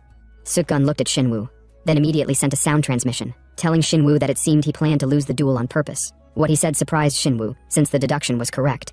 Kang then picked Taeyong up, and they all left the scene, leaving the two enemies to glare at each other. Some time later in a room, Taeyong was undergoing treatment from Suk-gun, with multiple needles placed in his body. Kang asked Suk-gun about Taeyong's condition, questioning if he would die or not. Suk-gun, in a low tone, said it's not right to leave someone in such a state. No matter how much it's for martial arts advancement, such actions are more than heartless. Kang snickered, saying he had gone through far worse many times, his master leaving him on the street without any treatment. Suk-gun remarked that it seems his master also taught him that twisted personality, but Kang countered, saying he didn't think Suk-gun was in any position to say such a thing, considering he tried to wipe out his own family. Suk-gun couldn't refute his claim, and just wished that only if Kang couldn't speak, it would be better. Suk-gun was surprised as Kang asked him if he sent a transmission to Shinwoo. Suk-gun questioned Kang if he had reached the level to eavesdrop on transmissions. Kang replied, saying there is no such level. Suk-gun then told Kang what he transmitted to Shinwoo, which was asking him if he was going to stage a match where he'd lose deliberately, but there was no answer. Kang added that losing a match between absolute masters would definitely mean certain death. Suk-gun confirmed, perhaps Shinwoo has a debt to pay with his life. Kang still didn't understand the logic of repaying a debt by losing in a duel. While they were talking, Taeyong shouted "damn it" unconsciously, saying he should have killed the sword demon. The next morning, inside Beijing at the Martial Alliance headquarters, a man was reading the duel letter, questioning why an old man would be so obsessed with duels. Zhang Xiak, laughing while looking outside, said he was too complacent, and should have realized it when the opponent was said to be the sword demon. The man behind remarked, certain that Zhang Xiak seemed to know the reason behind the duel. Zhang Xiak looked back, disappointed by the man's lack of information despite his rank, and told the man to pay more attention to the world. But the man stood his ground, saying a martial artist should only focus on honing their skills. Yong-suk then explained what really transpired between Shinwoo and the sword demon. It happened during the Great War between righteousness and evil. There was a place called Wild Chrysanthemum Village, a stronghold of the demonic cult, and the village was massacred by Shinwoo on his own accord. The man questioned the word massacre, unable to believe that someone as serene as Shinwoo would do such a thing. It also shocked Jong-suk and the others as well. And they later found out that in that Wild Chrysanthemum Village, the sword demon's wife and child were there. Shinwoo is certain they may lose Mount Hwa's best swordsman if the duel begins. The man commented, that won't be possible because no matter how great the sword demon is, Taeyong's squad is also there. But Zhang Xiuk told the man that isn't exactly the problem. The problem is Shinwoo in the duel. He then stopped what he was about to say midway, telling the man they shouldn't be wasting time here, and questioning where the nearest branch from Mount Hwa is located. At Mount Hwa, inside a building, there was an ongoing meeting of elders. A man named Relentless Jinwoo slammed the table in disagreement, saying it isn't true that Shinwoo is going to fight a duel where he would lose. Even the Mount Hwa sect leader Iron Plum Blossom Yunsik couldn't believe it either, and the same goes for other elders. Shinwoo, who was also at the gathering, acted surprised, questioning where they all heard such a thing from. Then he said there is no way he would do such a thing as losing a duel on purpose. But Taeyong arrived in the room, mentioning the Wild Chrysanthemum Village, then asked Shinwoo if the name still rings a bell. Kang, who also arrived in the room, looked at how the elders questioned each other, not knowing about the Wild Chrysanthemum Village. Kang already expected that most of them wouldn't know, and those who knew had kept it a secret. Jinwoo then lashed out at Taeyong for bringing marketplace gossip to accuse their senior brother, which is beyond rude. But Taeyong countered, beyond rude, you say? Mount Hwa's top swordsman intends to spare his opponent in a duel, obstructing the Alliance's mission to eliminate the demonic cultists due to his guilt. He sat down, then told them he wonders if Shinwoo has forgotten the pledge they made to wipe out the demonic cult. That's why he can only be suspicious of Shinwoo. The elders couldn't say anything. Shinwoo then spoke in a calm tone that during the last righteous and evil war, he eradicated a village of the demonic cult. Jinwoo voiced out that Shinwoo was only following the orders from above, but Shinwoo disagreed, saying he volunteered for the mission. This came as a surprise to the elders who didn't know. Shinwoo continued, most of the casualties were civilians. Though it was during a war, even now, a decade later, I still can't shake off the guilt. But since a debt is a debt, and a duel is a duel, as a warrior of the Mount Hwa sect, I neither learned nor know how to lose deliberately. So, he begged Taeyong, he should not stop the duel. All the elders did the same, standing up and begging respectfully. Hours later, at Mount Hwa's arena, all the elders gathered, and the same goes for Kang and his underlings. Suk-gun told Kang that he's really a cruel man, but Kang had no idea what he was talking about. So Suk-gun remarked, now everyone knows about Chrysanthemum Village. Kang debunked his claim, saying it was Taeyong who brought up Chrysanthemum Village though. but Sukgun told Kang he knew he was the one who ordered it. Kang couldn't argue, then said, "If the person involved doesn't speak about it directly, unfounded rumors may start to spread afterward." Hearing this, Sukgun questioned if Kang is predicting Shinwoo's defeat, but Kang confirmed he's just preparing for the worst-case scenario. Suddenly, everyone looked up surprised, seeing the sword demon appear on stage and land majestically, standing in front of Shinwoo. The sword demon then told Shinwoo, "It seems he has managed to survive all this time." Shinwoo replied, "Of course, I had to survive. I had to, just to face this moment." "Now then," sword demon told him, "we should end it all today." Shinwoo also pulled out his sword to defend against sword demon's attack. The first strike was a tie since they both parried off each other's attack. Jichong was surprised at the unfolding battle. Shinwoo skillfully twisted his sword, then prepared for another attack, and the same goes for sword demon. They both charged out again for another confrontation, each parrying and dodging the attacks sent at them. Bang! Their swords clashed. Shinwoo launched a swift sword strike, but sword demon dodged it with ease. Not even a mark was left on his clothes. He countered, striking back at Shinwoo. This multiple and swift exchange of blows and techniques left the audience in awe. Sword demon then activated his technique, Mara 18 forms, and furiously struck at Shinwoo. Shinwoo, who refused to sit and watch, also activated his technique, 36 plum blossom swords, in order to counter sword demon's technique. Seeing this, Taeyong questioned, if such battle intensity is truly a battle of mastery in Huajing. The battle made his face burn with excitement. He realized how far behind he was compared to them, as he once thought he could be equal with such an enormous mountain. But Sukgun commented that something is strange. Very strange indeed, Kang confirmed. Taeyong on the other end had no idea what they were talking about. Seeing them fight, Kang commented, "It's like they're engaging in a non-GM." Non-GM is a type of duel where martial artists compare skills through words rather than physical combat. Among experts, even a non-GM can reveal each other's skill level and determine victory or defeat. Sukgun also agreed that Kang's analysis is correct. Taeyong questioned if it's truly a non-GM because of how desperate their techniques are. Kang replied, "Yes, it's exactly as Taeyong said. Their techniques are desperate. They're desperately dismantling each other's techniques, as if they're releasing years of pent-up resentment." Taeyong worriedly wondered at what level one must be to see such a thing. Of course, Kang's deduction was correct. The sword demon told Shinwoo, "It seems he hasn't wasted his time for a whole 60 years. "Indeed," Shinwoo replied. "I have eagerly awaited our reunion. The same goes for sword demon. He has preserved his fleeting life just for this moment." Shinwoo then told him he would give it his all, which was exactly what sword demon desired. Round 3, they both charged up their energy, leaving the audience shocked. Sword demon performed his sword technique, and the same goes for Shinwoo, as petals of plums surrounded him.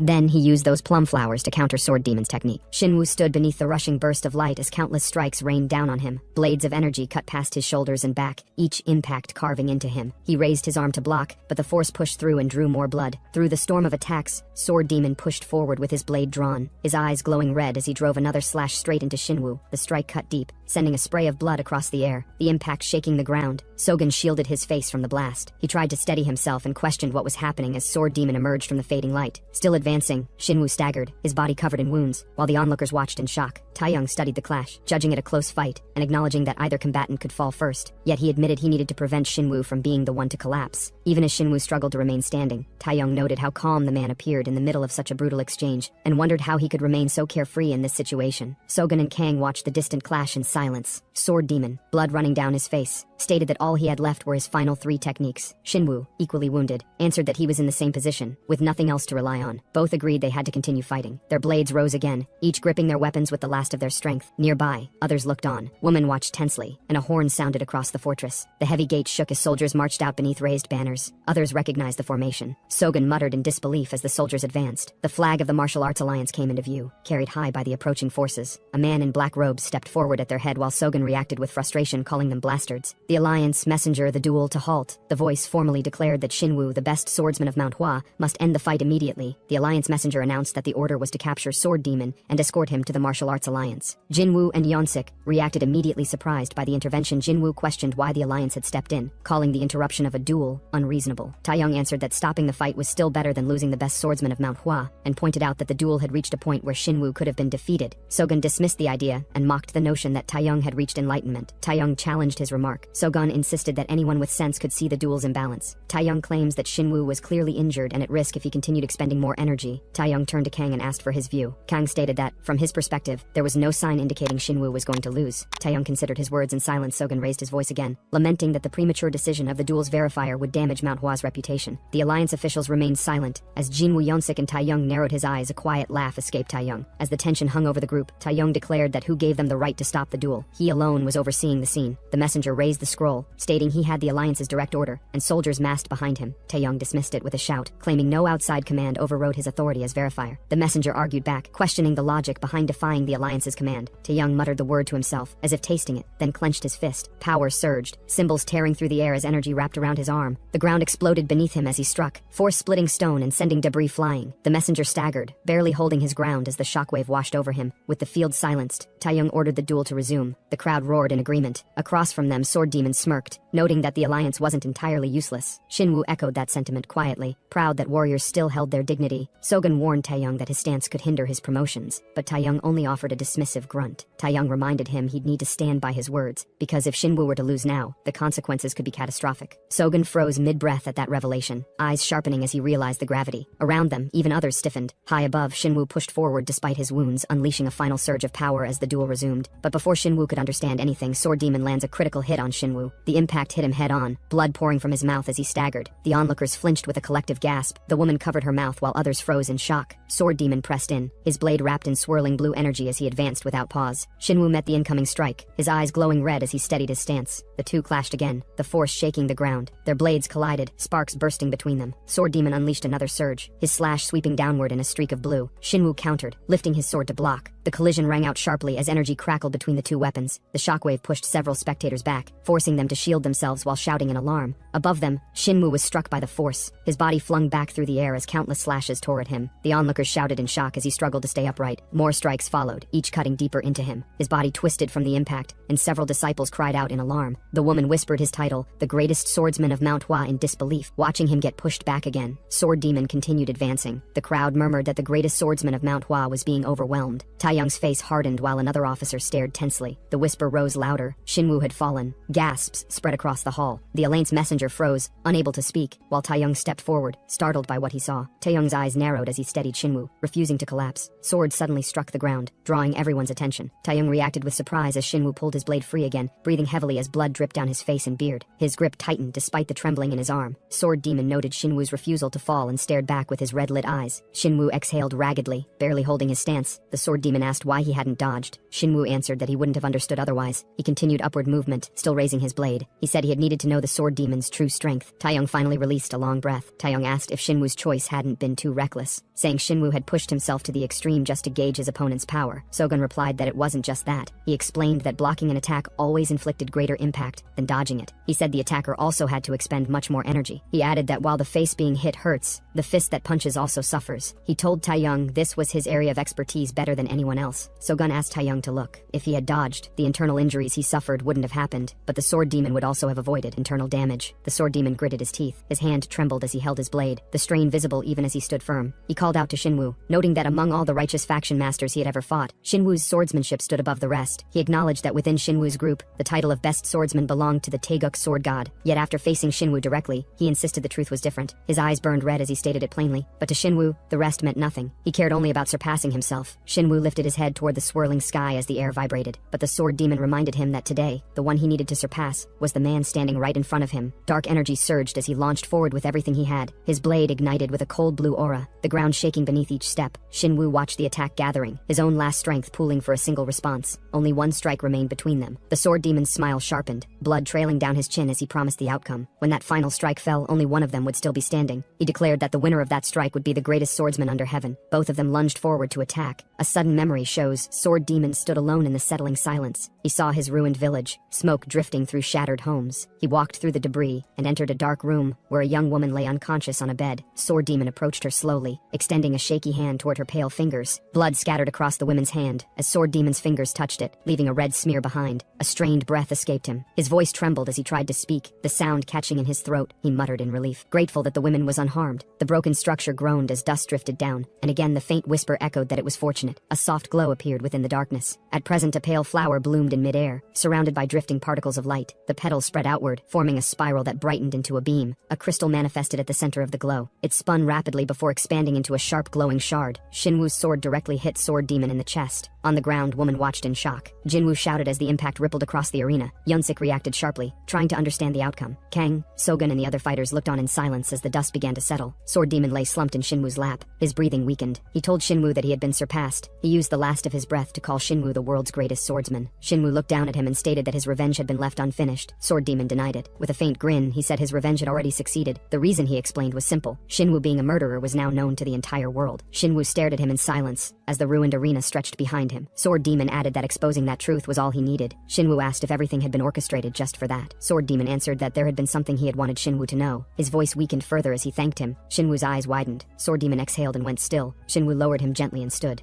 Below the arena, Taeyong approached and questioned the meaning of Sword Demon's final words, asking why he would express gratitude to Shinwoo. Shinwoo replied by thanking Officer Taeyong. He explained that thanks to Taeyong's earlier actions, he had been able to finish the duel without interference. Taeyong stiffened at the statement, his expression tightening as he murmured that was merely his duty. Shinwoo then admitted there was no need to hide anything anymore. He revealed that at Chrysanthemum Village the Sword Demon had been present, and that he personally killed the villagers. Shock rippled through the men around him. Shinwoo explained that the Sword Demon's thanks were for that very incident, though the officer failed to understand. Shinwoo then stated that, like any war, a battlefield demanded brutality. His mind replayed earlier arguments, accusations about using villagers as shields, the clash over cruelty, and warnings about becoming no different from their enemy. His superior had insisted that war required cunning and harsh measures. Because of that decision, the people of Chrysanthemum Village had been doomed. The moment they became the target of someone who spared no means to reach their goals, their peace was lost. They were tortured and abused, trapped behind bars with no escape. A young mother held her child while armed men stood outside the cage. They were destined to become sacrifices for allies bent on revenge, forced into a nightmare where the living envied the dead. Shinwoo stated that if they had been the Sword Demon's family, their fate would have been even more gruesome. He explained that this was why he had taken matters into his own hands. Taeyong looked at him, remarking that the supreme sword of the heavens acting in such a cold-blooded way was unexpected. Shinwoo told him he would come to understand soon enough. At the Martial Alliance, the grand building stood over the courtyard. An elder supreme sword of heaven tended to a plant in silence until another officer approached, calling out to him. The officer asked if the report had arrived. Supreme Sword of Heaven replied that he wasn't sure which report the man meant, but preferred to hear it directly. The officer reminded him of his earlier concern about losing Manhwa's top swordsman, and questioned why he was acting indifferent now. Supreme Sword of Heaven turned away, stating there was no need to worry anymore. The officer continued, saying the duel had ended with Manhwa's swordsman as the victor. He added that the Sword Demon was dead. Supreme Sword of Heaven narrowed his eyes at the statement. The officer or say man noted an additional detail, drawing attention to Shinwoo, who had apparently taken matters further. While trimming the orchid leaves in silence, the supreme sword shifted slightly as the next words fell. Shinwoo had challenged him to a duel. He paused only for a breath, the leaf snapping cleanly between his fingers. He asked if he had heard, but the man simply stared ahead as murmurs rose. He assumed Supreme Sword of Heaven had lost his mind, their disbelief mounting, as the Supreme Sword of Heaven imagined the match. The idea alone sent a thrill through them, and one even suggested turning the duel into a spectacle to sell tickets. Before their fantasies could grow, a voice called out. Urgent news had arrived. The messenger stepped forward, but the elders brushed him off, assuming it was the same report. The man shook his head. This one came from the North Sea Ice Palace. Their expressions tightened. The man asked what had happened. The messenger swallowed hard before delivering the name. The Lord of the North Sea. Absolute ice jade. Scene shifts and we see a violent storm swept across the northern waters. Snow and wind tearing through the landscape as the distant palace lay half shrouded by the blizzard. Inside the North Sea Ice Palace, the old lord lay unconscious on his bed. A silver-haired woman stood beside him, watching silently. A crystalline star formed, releasing a cold radiance that descended toward him. A door opened sharply. A figure appeared with some other men's. The four elders of the North Sea Ice Palace appeared. Seo Jiho, Yuhu, Seo Gong, and Guho. A hooded figure stood behind them. Seo Gunryo asked if the ice crystal had been secured. Yuhu answered that it had not. Seo Gunryo stated that until they obtained the ice crystal, Aaron had to be kept away from the palace mistress. Seo Gong reported that security had been tightened. Seo Gunryo moved forward with the others and found two guards collapsed on the ground.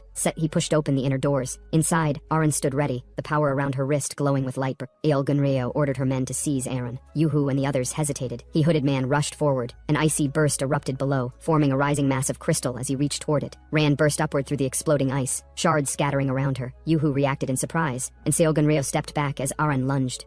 Ran's eyes fixed on Seo Gunryo as she struck toward her, releasing a blast of energy, and let out a shout. Aaron was thrown back, sliding across the floor, while the elders watched her. Howling blizzard swept across a distant mountain path where a group traveled through the storm. One of them muttered that the cold was unbearable. Elder Taeyong remarked that even someone resistant to poison struggled here. Sogun said his hometown rarely saw snow even in winter. Yi added that people of the northern seas likely wouldn't endure Sichuan's heat. As they continued, Sogun noticed lights ahead. Kang explained that it was the northern seas commerce district Abrar, Ogun, saying he would go warm up there. His companion reacted in confusion, whereas Sogun Taeyoung hurried ahead toward the lights through the storm. Then he ignored the others calling after him. Inside the palace hall, an attendant told the arriving group to wait, saying the new palace mistress would appear soon. Taeyoung teased Kang, asking how someone who liked women could miss seeing Bing Yeojae, regarded as the most beautiful woman in the martial world. Kang if Seo Laran had really been that renowned. The group entered as the elders prepared to introduce the new leader. Seo Gunryo welcomed Taeyoung martial official and introduced herself as the new palace mistress of the Northern Ice Palace. Taeyoung questioned the name, saying he had heard Seo Aran was the rightful successor. Seo Gunryo responded with a brief thought. He then stated that Seo Aran was wanted for assassinating the former palace mistress and stealing the ice crystal. The guests reacted with surprise. Scene shifts and we see the group move through the lit walkway. Former palace mistress's body lay prepared for rites. Taeyoung remarked that the deceased was one of the 10 grandmasters, and that meeting her in such a state was unfortunate. He noticed someone unfamiliar. He whispered to himself that the newcomer used the Golden King's Jiang style. Before he can think more, suddenly, a drum was struck repeatedly as the gathered men turned toward the sound. Seo Gunryo stepped forward, flanked by attendants, and addressed the crowd. She introduced herself as Seo Gunryo, and declared herself the rightful successor of the Northern Seas. Her voice carried over the hall as she repeated the declaration before the assembled visitors. Group of martial artists lowered their heads and greeted her as the new palace mistress. Murmurs spread among the crowd as others watched in silence. Ayoung stood with a cold expression. One man raised a question, asking whether the palace mistress of the Northern Ice Palace should be recognized by the ice crystal. Another agreed and demanded to know what had happened to it. Nay of the palace elder answered that the ice crystal had been stolen by the traitor who assassinated the palace mistress. He added that the palace could not remain without a leader even for a moment. Another group objected, saying only the one who inherited the ice crystal could become the true palace mistress. Someone argued that Seo Gunryo was the sole successor, while another pointed out that Seo Laran was still alive. A sharp response came that Seo Laran was a traitor. As the tension rose, Taeyoung received a message through a focused burst of energy by Kang. Kang told him to leave the place. Taeyoung reacted with surprise, whereas Kang reminded him that he was representing the martial alliance, and said that staying for this succession would imply the alliance recognized Seo Gunryo as the new palace mistress. Kang warned that attending a succession without the ice crystal could complicate the elder's position. Taeyoung considered it silently, then decided. He told his attendants to leave, and they followed him out. Seo Gunryo watched them go with surprise, then said nothing as they walked away. Outside, the wind howled around the palace. Taeyoung later reflected alone. He realized Seo Gunryo had tried to use the mourners at the funeral to legitimize her claim. He acknowledged he had nearly been caught in her scheme. He then wondered how the young man,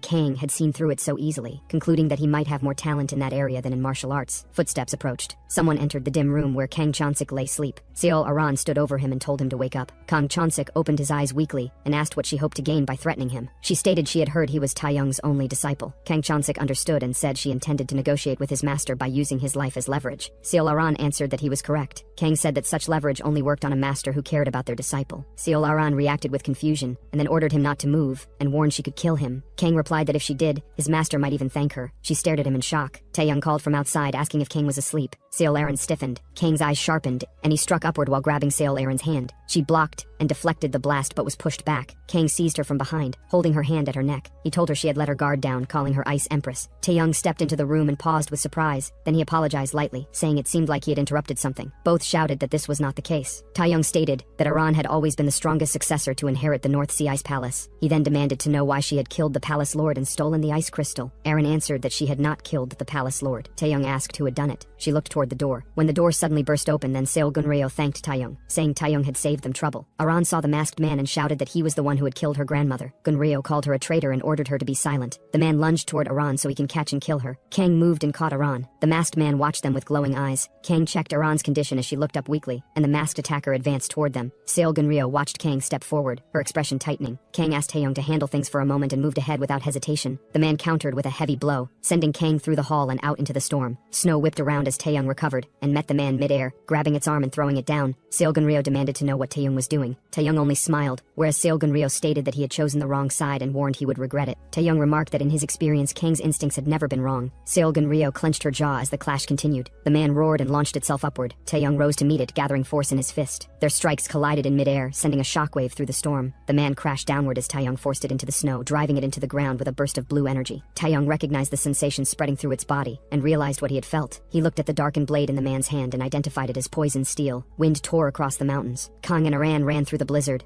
Aaron apologized for dragging him into the mess. Kang told her to forget that and asked who was chasing them. Aaron glanced back and reacted with confusion before noticing multiple silhouettes closing in. She identified them as the North Sea 11. Ice surged across the ground as the group advanced through the storm, rapidly gaining on them. Nearby, other warriors braced themselves as the pursuers approached. Aran warned Kang to be careful. She stated that they were skilled fighters far beyond Kang's ability to handle. Kang answered calmly. A man addressed Aran as princess and urged her to go back. Aaron asked if returning would spare her. He replied that her own people would not kill their kin. Aaron lowered her gaze and said they were calling her a traitor accused of assassinating the palace lord. Then Aran asked what deal the man had made with Seol Gunryo. The man said there was no time to waste and ordered his men to capture through Bando. Several of the North Sea 11 leapt forward. Black ropes shot toward Aran and wrapped around her, tightening with force. She tried to break free, frost gathering around her arms. Kang's expression hardened as he charged in, whereas Aaron steadied herself, gathering icy energy along her hand. Aaron's ice burst outward and shattered the ropes around her. Frozen shards spread across the ground as the attackers stepped back through the storm. Kang watched her release a cold breath. The man leading the group stated that taking her in peacefully was no longer possible. Aaron struck forward, launching herself at them. She said she had not wanted it to reach this point either. Her fist collided with the man, and the impact sent a sharp flash of blue light through his arm. She tightened her grip on his wrist, ice spreading across his skin. His eyes widened as frost climbed up his arm. The man shouted in pain and was thrown back. The others behind him stiffened as they watched the clash. Aaron stepped ahead and warned Kang not to interfere, saying the opponent was too much for him. Kang hesitated, then quietly agreed, where, as in the palace, the explosion of cold pushed outward again, shaking the area. Gunryo looked at him sharply. Taeyong noted the change in the man's aura and recalled Seol Aran's earlier warning. Taeyong's thoughts replayed Aran's claim. If it was true, then the opponent Aran mentioned had once defeated one of the 10 great masters. He considered his own progress, acknowledging his recent improvement while questioning whether it was enough. Taeyong wondered if he could truly face someone like that. He muttered to himself that if that man Sogun were here, he would fight without hesitation. The thought tightened his expression. A sudden thought interrupted him. He recalled a memory when Sogun caught Kang's wrist. Energy hissed through the air. Kang stood before him, veins glowing green up to his arms. Sogun asked how this was possible. He explained that what he had just tested was the 1,000 poisons. Kang froze briefly as Sogun continued, pointing out that he had survived the strongest poison in the world. Sogun declared the result plainly. Kang had become immune to all poisons. Taeyong and the others watched as Kang steadied himself, the realization visible on their faces, while Taeyong processed the conclusion in silence. Taeyong stated that it was his turn. Sogun tried to stop him, warning that approaching him would mean instant death. Taeyong muttered with frustration, wondering how monstrous Kang truly was. Taeyong advanced toward Kang. Kang met his gaze without reacting. Sogun called out again, then added that Taeyong shouldn't be too discouraged. He said that fighting him had given Taeyong at least some resistance to poison. Taeyong stood nearby and repeated the line to himself, noting the unexpected benefit. In present, a faint sound escaped him as he lowered his head. His fist tightened. He looked at his hand, considering the statement. The thought surfaced. He had already faced death 2 or 3 times before. Taeyong's eyes sharpened. This time, he prepared himself. He launched forward, shouting his resolve. Blue energy surged around him as he charged directly at the man. The force of Taeyong's attack tore through the air. The two collided, exchanging rapid, heavy blows. Blue light exploded around them as Taeyong continued striking without hesitation. The impact shook the ground repeatedly as the clash intensified. Taeyong pushing forward through each burst of force. Seol Gunryo watched from a distance with tense focus and recognized the technique, identifying it as the king's spear fist. The masked man beside her narrowed his eyes, surprised by Taeyong's strength. Taeyong sensed something shift and paused for a heartbeat. Blue energy swirled around his arm as he steadied himself. Sweat rolled down his brow as he glared ahead. The man emerged through the shards of ice, its blue eyes glowing fiercely from beneath the wrappings. It darted forward, closing the distance instantly. Taeyong braced, but the man crashed into him, its strike slamming against his guard. Blood trailed from Taeyong's mouth as he pushed himself up. The man paused, its glowing eyes widening in surprise. Taeyong narrowed his gaze, steadying his breath. He clenched his fist, ignoring the blood on his beard. The man lunged again, but Taeyong caught its hand. Their grips locked, blue sparks bursting between their arms. The man pressed harder, but Taeyong held his ground. Poisoned veins crawled across the man's hand as Taeyong's resistance forced its power back. Taeyong's thoughts ran sharp. He dismissed the idea of relying on inner strength alone. He knew he wouldn't last unless he truly had immunity to every poison. He forced out another breath and stood firm despite the strain. Taeyong launched a kick directly on the man. Gunryo reacted with a sharp inhale as she watched from a distance. Taeyong attacked with a mocking farewell, turning as if to withdraw. A sharp cry followed as it sprinted away. Gunryo shouted for it to stop. She ordered her group to prioritize chasing Seol Aran. The man paused and glanced back at Gunryo. It stated calmly that it must have disappointed her, whereas one of the masked subordinates called for everyone to attack at once. A burst of cold formed around his fist as he charged. The fighters rushed together, surrounding the target as they moved in unison. Kang stood in their path, calm as blue flames rose around him. He watched them approach and reminded them they were no match for him. His expression remained steady as the wind shifted around him. One of the masked men leaped ahead to strike, but Aaron sidestepped, sending the attacker flying past him. Another assailant attempted to flank him. Aaron moved lightly and avoided the blow, letting the attacker stumble through the snow. A third fighter grabbed one of his allies to prevent him from being dragged further. further. Their combined strength steadied the clash for a moment, but Aran's power surged. Blue light erupted from the defender's arm as Aran broke through their resistance. The man gritted his teeth, struggling under the force. Aran's push sent a heavy shock through the man's body, forcing him backward. Aran continued advancing while other fighters tried to intercept. One raised his glowing claws, rushing toward her with a sharp strike. The attacker appeared behind Aran and apologized to her, lifting his arm to strike again. Aran turned sharply as the claws came down, but the attacker swept past, leaving a blur of motion. Kang appeared behind Aran, stopping the strike aimed at her. The attacker gritted his teeth, struggling under the pressure. The ground cracked from the force before the attacker's was blown backward. A man watched, unable to process the sudden imbalance in strength, whereas Kang asked Aran if she was unharmed. Aran noted the skill he displayed, questioning how the successor of the Chengguang fist could be this strong. She steadied her breath and thanked him for helping her escape. Kang replied she would have managed even without him. Aran paused, unsure. Kang explained that without him, she might have ended up killing the Northern C11. For a warrior, he said, it could be unavoidable, but someone destined to become the palace lord shouldn't kill her own people. Aran accepted his reasoning, and Kang asked what they should do next as they couldn't keep running forever. Aran told him to follow her, saying there was someone they needed to meet. Kang noted she already had a plan. Aran approached the snow-covered cabin, pushing the creaking door open as cold air spilled inside. She stepped in with Kang following close behind, both halting when they saw the ruined interior. Their eyes adjusted to the dimness, Aran narrowing hers, Kang's gaze sharpening in response. A voice came apologizing for arriving late. A man slipped behind her, his presence quiet but deliberate. She sensed him a moment before he placed a hand on her shoulder. Aran asked if he had brought the item. He chuckled, answering that of course he had brought his part as well. A group of hooded figures appeared ahead. Kang watched silently and muttered that the identity of the man. He was a mourner among them. A box opened, revealing the green pills inside. Aran examined them closely, calmly confirming they were the true pills of vitality. The man laughed off her doubt, boasting about his wealth and reputation, insisting he wouldn't trade fakes. Aran's lips curved as she asked whether he expected her to lose. The question halted his grin. Kang watched them, demanding to know the nature of their deal, but Aran stayed silent, whereas at the same time near Ice Lord Palace, a man shouted to seize the allies of Taeyong. Snow exploded under rushing feet as armed figures charged, their shadows cutting across the icy ground. The group broke into motion, their silhouettes slicing through the storm as one attacker after another fell. Chains snapped, strikes blurred, and bodies hit the snow. The remaining officers gathered. One reported they were the last left. Their leader asked where Officer Taeyong had gone, confusion tightening his brow. He questions why the Ice Palace is chasing them. Dark-cloaked figures approach through the storm. An officer turns slightly, offering no answer. The enemy leader, or say elder of the Ice Lord Palace, calls the Alliance rats and declares there is nowhere left to run. The group stands ready while he advances. A baldy officer hums in thought before the enemy lunges with a shout. Ice erupts upward in a sharp blast, headed toward the group. The group observes the frozen attack as the enemy commander recoils. But then Sogun steps forward, brushing off the attack. He mutters about the cold. The scene shifts to a distant place. Kang considers the message he overheard, that the Golden King wants Aran defeated. Aran states that he must have negotiated with the military commander as well. The man Kunwan as King Guillaume explains that a merchant always keeps alternatives prepared. Aran told Guillaume he might want her to lose, and she stated it calmly. She then added that she had already promised him a marriage if she were defeated. Across from her, Kang reacted in brief confusion at the word. Guillaume smirked, acknowledging that, as a merchant, he naturally pursued the greater benefit. Aran noted that he still had to prepare for her victory as well. Guillaume agreed, explaining that if the Fire King's pill were fake, the deal would collapse and damage his reputation, and he reminded her that a great master like him wouldn't act recklessly. Facing her closely, he assured her the pill was genuine. Aran fell silent, then opened the black case containing the pill. Back at the group, the surviving men regrouped in the snow. One announced he was alive, another asked about Officer Taeyong, and the others questioned the whereabouts of Kang. Sogun reported he was completely alone, causing another to lament their dire situation. The elder stood at the front, his expression hardened as he stated that Elaine's dogs have now no way to run around. One of the men behind Sogun asked what they should do. Sogun clicked his tongue, unimpressed, wondering if these frightened youths were truly meant to be the Martial Alliance's future. A man stepped forward, explaining that their opponent was one of the 4 great ice generals, second only to the Ice Palace Lord of the Northern Sea. He continued rambling, beginning to introduce Han Seol Gun Yu Hu, until Sogun cut him off, sharply telling him to stop flapping his lips. He added that if it were Kang standing here, he'd have already thrown the first punch. Sogun lunged forward to attack. The elder tried to block the attack by creating ice shield. Sogun's another attack followed. Purple-blue flames gathered in his hands, roaring as they clashed with the storm of ice. Fragments shattered, and the battlefield filled with cracking light and force. Some hooded figure moved through the blizzard, their glowing weapons slicing through the air as they advanced. Sogun smiled confidently. He uses his fist and blocked every attack of the man's lunging toward him. The ground cracked as the impacts continued, and the elder surged forward to break through the assault. Before his punch can land, Sogun grabbed him by the neck. The group watched in shock before the fight resumed. Sogun picks up the elder and throws him down, whereas Aran and Kang ran across the snow, leaving clear tracks behind. Kang noted how far she had gone just to protect her power, calling her bold. She looked back, silent. He asked if she planned to absorb the ice crystal now that she had secured the neutralization pill. She stiffened at the question. He wondered why she was surprised, calling it the natural next step. She agreed, adding that without the crystal's recognition, she couldn't become ruler of the Northern Sea. He asked why she wanted the position so badly. She froze at the question. He stated that power was only a burden. He He then wondered aloud if she was taking on something too large for her age. She answered that she had her own reason. Then she added that she had a favor to ask. She states that to absorb the ice crystal she needs him. He freezes, confused. Snow strikes again as distant combat echoes through the mountain. Elder screams while gripping his wounded arm. He seizes Sogun's arm, frost cracking under pressure. Energy surges again, breaking apart ice and releasing heat and steam. He groans through the reaction. Sogun questions why the Ice Palace is attacking the Alliance envoy. The Elder replies, Taeyong, the Alliance martial officer, sided with the rebel Seol Aran. Then Sogun questions this. Seol Aran is supposed to be the Ice Palace successor. An officer wonders how Sogun is unaware of the situation. He turns away, saying the answer will become clear soon. Another officer studied the fallen elder and murmured among themselves. One of them noted how easily Sogun had subdued a commander of the Ice Guard, wondering if the Grand Chieftain's skill had truly been at that level. Another remarked that Taeyong, the martial officer, had defeated such a figure like him and jokingly referred to him as the god of battle. They stiffened when they saw Sogun approaching. He told the group to follow. When asked where, he only grinned before explaining that they were heading to the Divine Blood Palace. The group reacted in disbelief, surprised that such a place existed. Inside a cavern path, Kang walked with Aran. He asked if this was where the ice crystal had been hidden. Aran confirmed it, adding that this was also where the ice crystal had originally been created. She explained that, long ago, this place had served as the Ice Palace. Kang observed the structure ahead and stated that the term natural fortress fitted well. She explained an incident that during the conflict between the Orthodox and demonic sects, the Divine Blood Palace had suffered severe damage. The invader responsible was the Venom Demon. Kang recalled the Venom Demon's name as he pictured its silhouette. Venom Demon destroyed countless northern sea masters. Even Aaron's grandfather had died during that period, Kang added, saying the former ruler had eventually subdued the Venom Demon and rose into the ranks of the top 10 masters as a result. Aran added that the Venom Demon had been fearsome, whereas Sogun's group has also arrived at the place. When Sogun explained about the situation he had Kunwan till now, the group reacted as one of them asked if this meant Seomgun Ryo might not be of direct lineage. Sogun replied that, according to the elder he had defeated named Yihuo, or whatever his name had been, he understands some things. Then he continued explaining that one day the ruler had brought a young girl to the palace. Since nothing was ever said about whose child she was or her relationship to the ruler, everyone simply assumed she had been the ruler's hidden descendant. He continued, saying the successor had already been designated as Seol Aran, so the girl's presence held no weight. Years later, a mysterious man entered the palace, and his name was Mano. An officer reacted when he realized it was the same man who had once protected Seol Gunryo. Sogun asked if he had met him, and the officer answered that it had been brief. Silence followed before someone questioned if this place was truly the Divine Blood Palace. Sogun confirmed it, explaining that the passage had narrowed due to past conflict, and that the inner sanctuary would soon appear. Officer asked how he knew this, and Sogun replied that he had been there before. The group reacted, wondering how the chieftain of the satisfied tribe could have come here. Suddenly, the group lost footing, and the officer slipped, catching himself with a shout. The others tumbled lightly, muttering from the impact. The officer inspected his hand with surprise, before turning toward the figures waiting ahead in the cave. Gunryo and her men was already waited there. The man who was protecting Gunryo till now glanced at Sogun. Realization settles in, as Sogun identifies him internally. He confirms it aloud, recognizing the hooded figure as the one they spoke of. Gunryo's group standing ready, all focused ahead. An officer named Namgung mutters that he shouldn't have come and regrets not going south instead. Sogun recalls loudly that Namgung Chong had always been the one leading charges in battle, then adds that he had been somewhat reckless. Sogun states that it is unfortunate Namgung Chong's descendants turned out lacking. He continues, saying the Namgung family, once compared to tigers, now has only mountain rabbits left. Gunryo steps forward and declares that Sogun's group must be part of the rebel faction. She repeats the accusation, demanding to know how they entered the sacred place. Sogun dismisses the claim, with a quiet remark about rebels. He then asks whether Gunryo's side were not the real traitors who displaced the rightful heir and took the position. Gunryo stiffens at the accusation. An elder counters, asking how someone who murdered the palace lord and stole the ice crystals could be considered the rightful successor. Sogun answers calmly, asking why Aran would kill the palace lord when she had already been chosen to inherit the position. He adds that Gunryo was the one with a motive. Sogun explains that Gunryo needed the palace lord dead, so she could frame Aran and claim the seat herself. His expression sharpens as he insists his reasoning makes more sense. Gunryo erupts, calling him a lowly barbarian. Sogun repeats the word with amusement, laughing as he says her role as palace lord has blinded her. Gunryo's face reddens, as Sogun declares that seeing someone who should still be clinging to mama's milk parading around drunk on power is revolting. Her hand trembles when she hears it. The officer, startled at how brutal the words of exchange has become. Sogun mocks her pillow's soft clenched fist and asks if she truly believes she can do anything with her strength. He tells her that in the end, she can accomplish nothing on her own, and that she is just a fledgling chick. A deep voice cuts through the air, telling Sogun that it is enough. The man steps forward, stopping the rising tension. Sogun's eyes narrow in surprise. Namgung and the others freeze, unsure of what they heard. They whisper among themselves, confused at how such a sound came from a human throat. Sogun asked, "Who the hell is this guy?" and demanded him to speak clearly. The man's voice deepens, anger spilling through the words as he condemns the insult toward the palace lord. He vows not to forgive it. Sogun only laughs at the supposed loyalty, claiming the figure has chosen the wrong master and will be used and discarded. He mocked him that the master he speaks of would treat the figure like a dog. Hearing this, the man named Mano lunged forward, power tearing through the air. Rock and ice explode outward as Sogun hurled back. Mano strikes again. From the impact of the attack, Sogun's body is thrown into the sky. Energy cracks down with violent force as Sogun plummets, crashing into the ice below in a burst of blue light. As dust settled, Sogun's men men rushed to steady him, asking if he was all right. In front of them, Mano's energy erupted once more. The baldy officer stepped forward to attack, blades drawn. Sogen stopped his men, calling them little punks, telling them this fight was beyond what they could handle. He pointed at the man, calling it a monster they weren't prepared for. Namgung watched him, recalling how confidently he had spoken earlier about spirit or whatever. Sogen whispered something in one of his men's ear. Hearing this, the officer became quite shocked. Sogen pushed his men away, shouting for them to run while they still had the chance. They obeyed, retreating as he urged them on. Once they were clear, Sogen steadied himself, muttering that kids should know how to respect their elders, then snarling at the fleeing brats. Gunryo tensed as she turned toward him, teeth grit, calling him out as well. Before she could react, Mano struck again, his movement cutting through the air with speed. Sogen watches Mano's arm rise, blue energy spiraling as it gathers force. The shockwave tears through the air, sending him tumbling as the strike lands. Mano steps through the surge, its fist wrapped in tightening strands of light. The impact digs into the ground, the tunnel shaking with each pulse. Sogen braces himself, managing to stay upright while Sogen's momentum drives past him. Mano lifts him by the coat with one hand, his aura swirling upward in a dark column. Sogen lets out a strained laugh, blood dripping from his mouth. Mano tilts its head, its glowing eyes narrowing. Sogen calls it nothing but a dog and mutters that once the hunt ends it will be tossed into the pot. Mano's expression hardens at the insult. His distorted voice rumbles out, calling Sogen a bastard. Energy spikes around it as it prepares another strike. Mano passes his hand across Sogen's body, whereas scene shifts and we see an elder of North Sea Ice Palace walked ahead with his flame held high while Taeyong followed behind him. Taeyong examined the barred structure and noted that the place had once been used as a prison. The elder explained that since the divine blood was located inside a cave, it naturally became a suitable place to confine someone. They stopped before a door sealed in chains. Taeyong placed his hand on the metal and the elder identified it as eternal cold iron. He mentioned rumors of a monster that could only be contained with that material. A dark, hooded figure with glowing eyes briefly surfaced in Taeyong's memory. As he remembers that man, Taeyong questioned why the elder had brought him to the divine blood at all. He reflected on how he had been branded as part of the rebel faction for siding with Princess Erin. The elder explained that most people in the North Sea supported the current palace lord, while Princess Erin had given hope to the lower classes by making promises to them. When Taeyong asked what promises she had made, the elder described how the barren land forced people to fight for survival daily, a hardship the ruling class used to tighten control. He added that the people were kept in suffering because it made them easier to govern. He continued, saying the ruling class wanted to maintain that situation. Taeyong muttered that this was why the Muram Alliance insisted on preserving the 10 Great Masters system. The elder added that Princess Erin had tried to change things by encouraging trade and commerce. Taeyong recalled that is why that bastard Gold King Guillaume was there. Taeyong urged the elder to leave the matter to him and return immediately, warning that if the palace lord discovered him, he would lose his head. The elder stated he had no regrets about his remaining life and wished only for the princess' safety. Taeyong reassured him and stated that he would protect the princess. A brief shock crossed his expression before he steadied himself. Then he repeated his words, stumbling slightly as he says, "We will actually..." Scene shifts and we see Kang asked Aran if she expected him to teach her the Spear King technique. Aran answered that stabilizing the absorption of ice essence required the technique's inner energy formula. Kang paused at her explanation. Erin recalled how her grandmother had once traveled to Shaolin to learn the tendon-altering sutra for the same purpose, but since Shaolin only accepted women, her grandmother had instead recommended the Spear King technique. Aran added that the technique still had roots in Shaolin nonetheless. Kang went silent at that. He then asked about Cha Yon-gun. The man known for Shaolin's infinite potential was there. She continued, saying that he still wasn't on her level. Aran then asked Kang if he knew Sang Yon-rin, the one recognized as the next generation's #1. Kang recalled a memory standing opposite that man, whereas Aran explained that she had been the final candidate competing for that spot, but as the heir to the North Sea Palace, she had been forced to give it up. Kang acknowledged her explanation. Aran concluded by stating that Kang was strong, something she had already confirmed when he fought the 10 Frosts of the North Sea. Arian insists it's not for any other reason. Kang wondered if there is another reason, whereas in the fight, shards of blue light surge downward. Our Baldy Saitama narrows his eyes as the incoming attack crashes around him. Baldy steps forward and blocks the attack with his punch. Namgung stares at the encroaching enemies, questioning how they managed to track the group again. The realization hits. Sogen might have. Namgung demands directions from the young officer Jang Sam, asking whether Sogen's words can be trusted. Jang Sam, or say Sam, stays focused ahead, carrying the weight of the decision. He remembered what Sogen whispered in his ears. Sogen gives urgent instructions. Reach the divine altar by following the marked path and hold out as long as possible. He stresses survival until help arrives. His gaze shifts to that guy, reminding Sam that only that guy is the one meant to save him. Sam steels himself, recalling the warning, survive until Taeyong Martial Hall reaches them. Back in the present, enemies gather in formation. Their leader, and one of the elder of the Nordharn Sea Ice Palace, steps forward, cloaked and unreadable, as Namgung, Baldy and Sam brace for the clash. The elder muttered that he had already avenged Yuhu, though the thought lingered unfinished. Sam questioned the word, only for the elder to declare that they would serve as sacrifices. Our Baldy launched forward with a determination to perish everyone, but his strike swallowed by the massive sphere of energy the elder summoned. After forcing the attack, the sphere shattered, throwing Baldy back with a pained grunt, the others watching in alarm. Sam noted they wouldn't reach the divine altar at this pace. Confused, the elder glanced back before the crackling force erupted around him. The explosion spread outward, and Sam's group steadied themselves as fragments dissolved into the air. The elder noticed something strange among the dust and turned, confused. More energy detonated outward. The field shook under the force. As the haze cleared, we see Taeyong stood there. He acknowledged Elder Seo as one of the 4 great ice masters of the Northern Sea. Taeyong challenged Seo to reveal his strength. Seo responded by calling him a troublemaking brat and prepared to discipline him, gathering another sphere of energy. The group reacted in shock as Seo raised the sphere overhead. Taeyong leapt upward, closing the distance. He raised his fist. His strike cracks Seo sphere and slamming it to the ground. The counterforce of Taeyong hurled Seo across the arena. Blood dripped down his chin as he pushed himself up, only for Taeyong to rush him again. Another blow sent Seo flipping backward. His guards tensed but remained still as the dust rolled outward. The guards reacted with alarm just as shards of blue ice rained down from above. Taeyong moved through them, chasing Seo with rapid strikes. Elder Seo retreated, activating a deeper force. Purple energy rose around him as he chanted, summoning a larger surge. His hand stretched outward as the gathered aura compressed and twisted around his fingers. Seo wrist is caught mid-strike by Taeyong. Taeyong tells him he has already lost. Seo glares back in silence, blood running from his mouth. Energy crackles between them as he struggles, but Taeyong holds steady. When Taeyong presses Seo arm, pain shoots through Seo arm, forcing a scream from him. Guards watch in alarm as Taeyong tightens his hold. The guards shout, but Taeyong ignores them. After a while, he then questions Seo, demanding clarity. Seo explains that Sogun, or whatever his name, is dead, stabbed clean through the stomach. Taeyong couldn't process how something like this can even happen. Seo mutters that the injury should have definitely killed Sogun already. He then laughs, saying Taeyong will join him soon. Taeyong steps back. He realizes Sogun specialized in toxins, yet someone else killed him with something like that. He wonders what kind of monster could do that. Taeyong then mutters that the attacker isn't from the Northern Sea. He demands answers from Seo, but Seo weakly dismissed it, expecting that Taeyong adds that the attacker is from the demonic sect. The group react in shock. Taeyong cuts them off, stating he's an inspector from the Alliance, and warns Seo to tell the truth before he reports that the Ice Palace is colluding with the demon sect. The guards panic. Seo tries to explain that they were dragged in this. Taeyong repeats the words, puzzled, whereas at the same time a guard bursts in reporting to Gunryo that Mana Crystal is rampaging again. Hearing this, Mano became totally uncontrollable. He grabs the reporting guard with one hand. An older man tried to stop him by stating that they were on his side. Mano grabbed the old man by his throat and crushes it. He roars, then turns back. Gunryo steps forward as guards warned her that it is dangerous. Gunryo places her hand on Mano. Mano turns and tried to attack her, but he stops in the middle when realization struck him. Gunryo tries to calm down Mano. When Mano saw her clearly, then he says, "I am sorry. I am so sorry, my daughter." Whereas we see Sogun suddenly regain his consciousness. He burst upward, coughing violently as he emerged from the smoke. He struggled to breathe, wiping the blood from his mouth. He muttered that he thought he was going to die. He acknowledged the attack had been powerful, but said poison alone could not kill him. He explained he had surpassed immunity long ago. He pushed himself upright, explaining that his body now turned poison into medicine. His expression sharpened as he declared he finally understood who the creature was. He looked up to the sky, noting the lingering sting. Unchanged after all this time, the ground trembled. The others waited tensely. Taeyong questioned the chaos, recalling how both orthodox and unorthodox factions once rushed after the Hyoma oil. Namgung asked the martial officer what to do next. He answered that they needed to hurry to the divine altar and asked if they knew the way. Sam pointed vaguely, claiming the 5 Odoji indicated that direction. Taeyong told them to stay close and follow him. Leaping forward with force, he shot upward, energy exploding from his feet. The wall shattered. Stones flew. The onlookers froze, unable to speak. Smoke billowed from the crater as deep cracks spread outward. One of them finally exhaled, whispering in disbelief, while Kang and Aaron reached the chamber where an icy altar rose from the cavern floor, its pillars casting pale light across the walls. Kang studied the structure and asked if this was the divine altar. Aaron confirmed, adding that the time had finally come. She asks Jang to teach her the Spear King's inner cultivation formula. Kang agreed. A voice calls out to them and asks that this altar was where the first ice crystal had been created. Kang noticed that Jium has arrived with his masked follower. Aaron questioned his presence, reminding him their contract gave him no reason to appear here. Jium answered that his deals extended beyond Aaron alone. When Aaron brought up the reputations of the 10 great masters, Jium countered that his own reputation came from his work as a merchant. Because of that, he considered any method that increased profit as fair. He signaled his subordinates, who stepped forward carrying containers. When opened, black liquid surged out, spreading across the floor like a living mass. More of the substance continued pouring until it swirled and pooled, drawing Aaron's attention. The black liquid spread across the ground, ignites instantly. Flames surge upward, consuming the dark water and surrounding the area. Kang watches in shock, realizing the black water has caught fire. Aaron raises her hands instinctively, bracing as energy and heat collide. The burning liquid erupts violently, splashing and spreading, yet moving with unnatural weight. The fire intensifies, lifting and swirling as if controlled. She is forced back midair, surrounded by flames. Kang clenches his jaw, recognizing that the substance fueling the fire is no ordinary oil. Jium continues, stating that he is different from those who merely practice martial arts. He recalls traveling across the world, witnessing firsthand how the times are changing. He claims that the future will be decided by inventions and technology, not tradition. While traveling, he even witnessed America's weapon. He declares that even martial arts refined over decades are meaningless before this inextinguishable flame. A hooded subordinate steps forward and presents a small black sphere. Jiam releases it. He throws the object in fire, causing flames roar higher. Explosions ripple outward as the spheres scatter and detonate, tearing through the inferno. Jiam grins amid the chaos, watching the destruction unfold. More spheres are released, bouncing once before detonating again, each blast stacking upon the last. Our bro finally realizes T is the protagonist and uses his technique. A swirling tornado formed in the air, consuming every sphere in it. Jiam stared upward, his face twisting as the realization struck. This could not be real. Aaron stood calmly amid the chaos. She observed the aftermath without urgency. Kang remarked that it was interesting. New inventions. Jiam barked an order for the attackers to split into two and strike at the same time. The assassins moved in unison, closing from multiple angles. Kang stepped forward, his body blurring as he passed through the first line. One attacker was thrown aside, then another, their formations collapsing instantly. Jiam fell silent, watching as his plan failed without resistance. Kang advanced again. His movements cut through the remaining attackers, each strike landing cleanly. Bodies were driven back by the force of his blows, scattering across the ground. The final assailants were struck down in rapid succession, leaving the battlefield cleared. Gaim falls silent, his expression hardening as he watches. His confidence begins to crack. He raises the sphere into the air. The object hovers between them, heavy and controlled. Jiam throws the sphere downward and moves away from that, but Kang catches the sphere in midair using his feet. He wonders how Jiam can move with such footwork in that body, then concludes, this is expected from one of 10 grandmasters. Jiam questions who this guy must be. He never saw this guy before. Could it be possible, if he is some hidden master who regained his youth through rejuvenation techniques? Jiam wonders what he should do now, as 10 guard tigers are down now, and obviously as a merchant he chooses a better option, the option to run. While running he met Gunryo's group. She addressed him as Golden King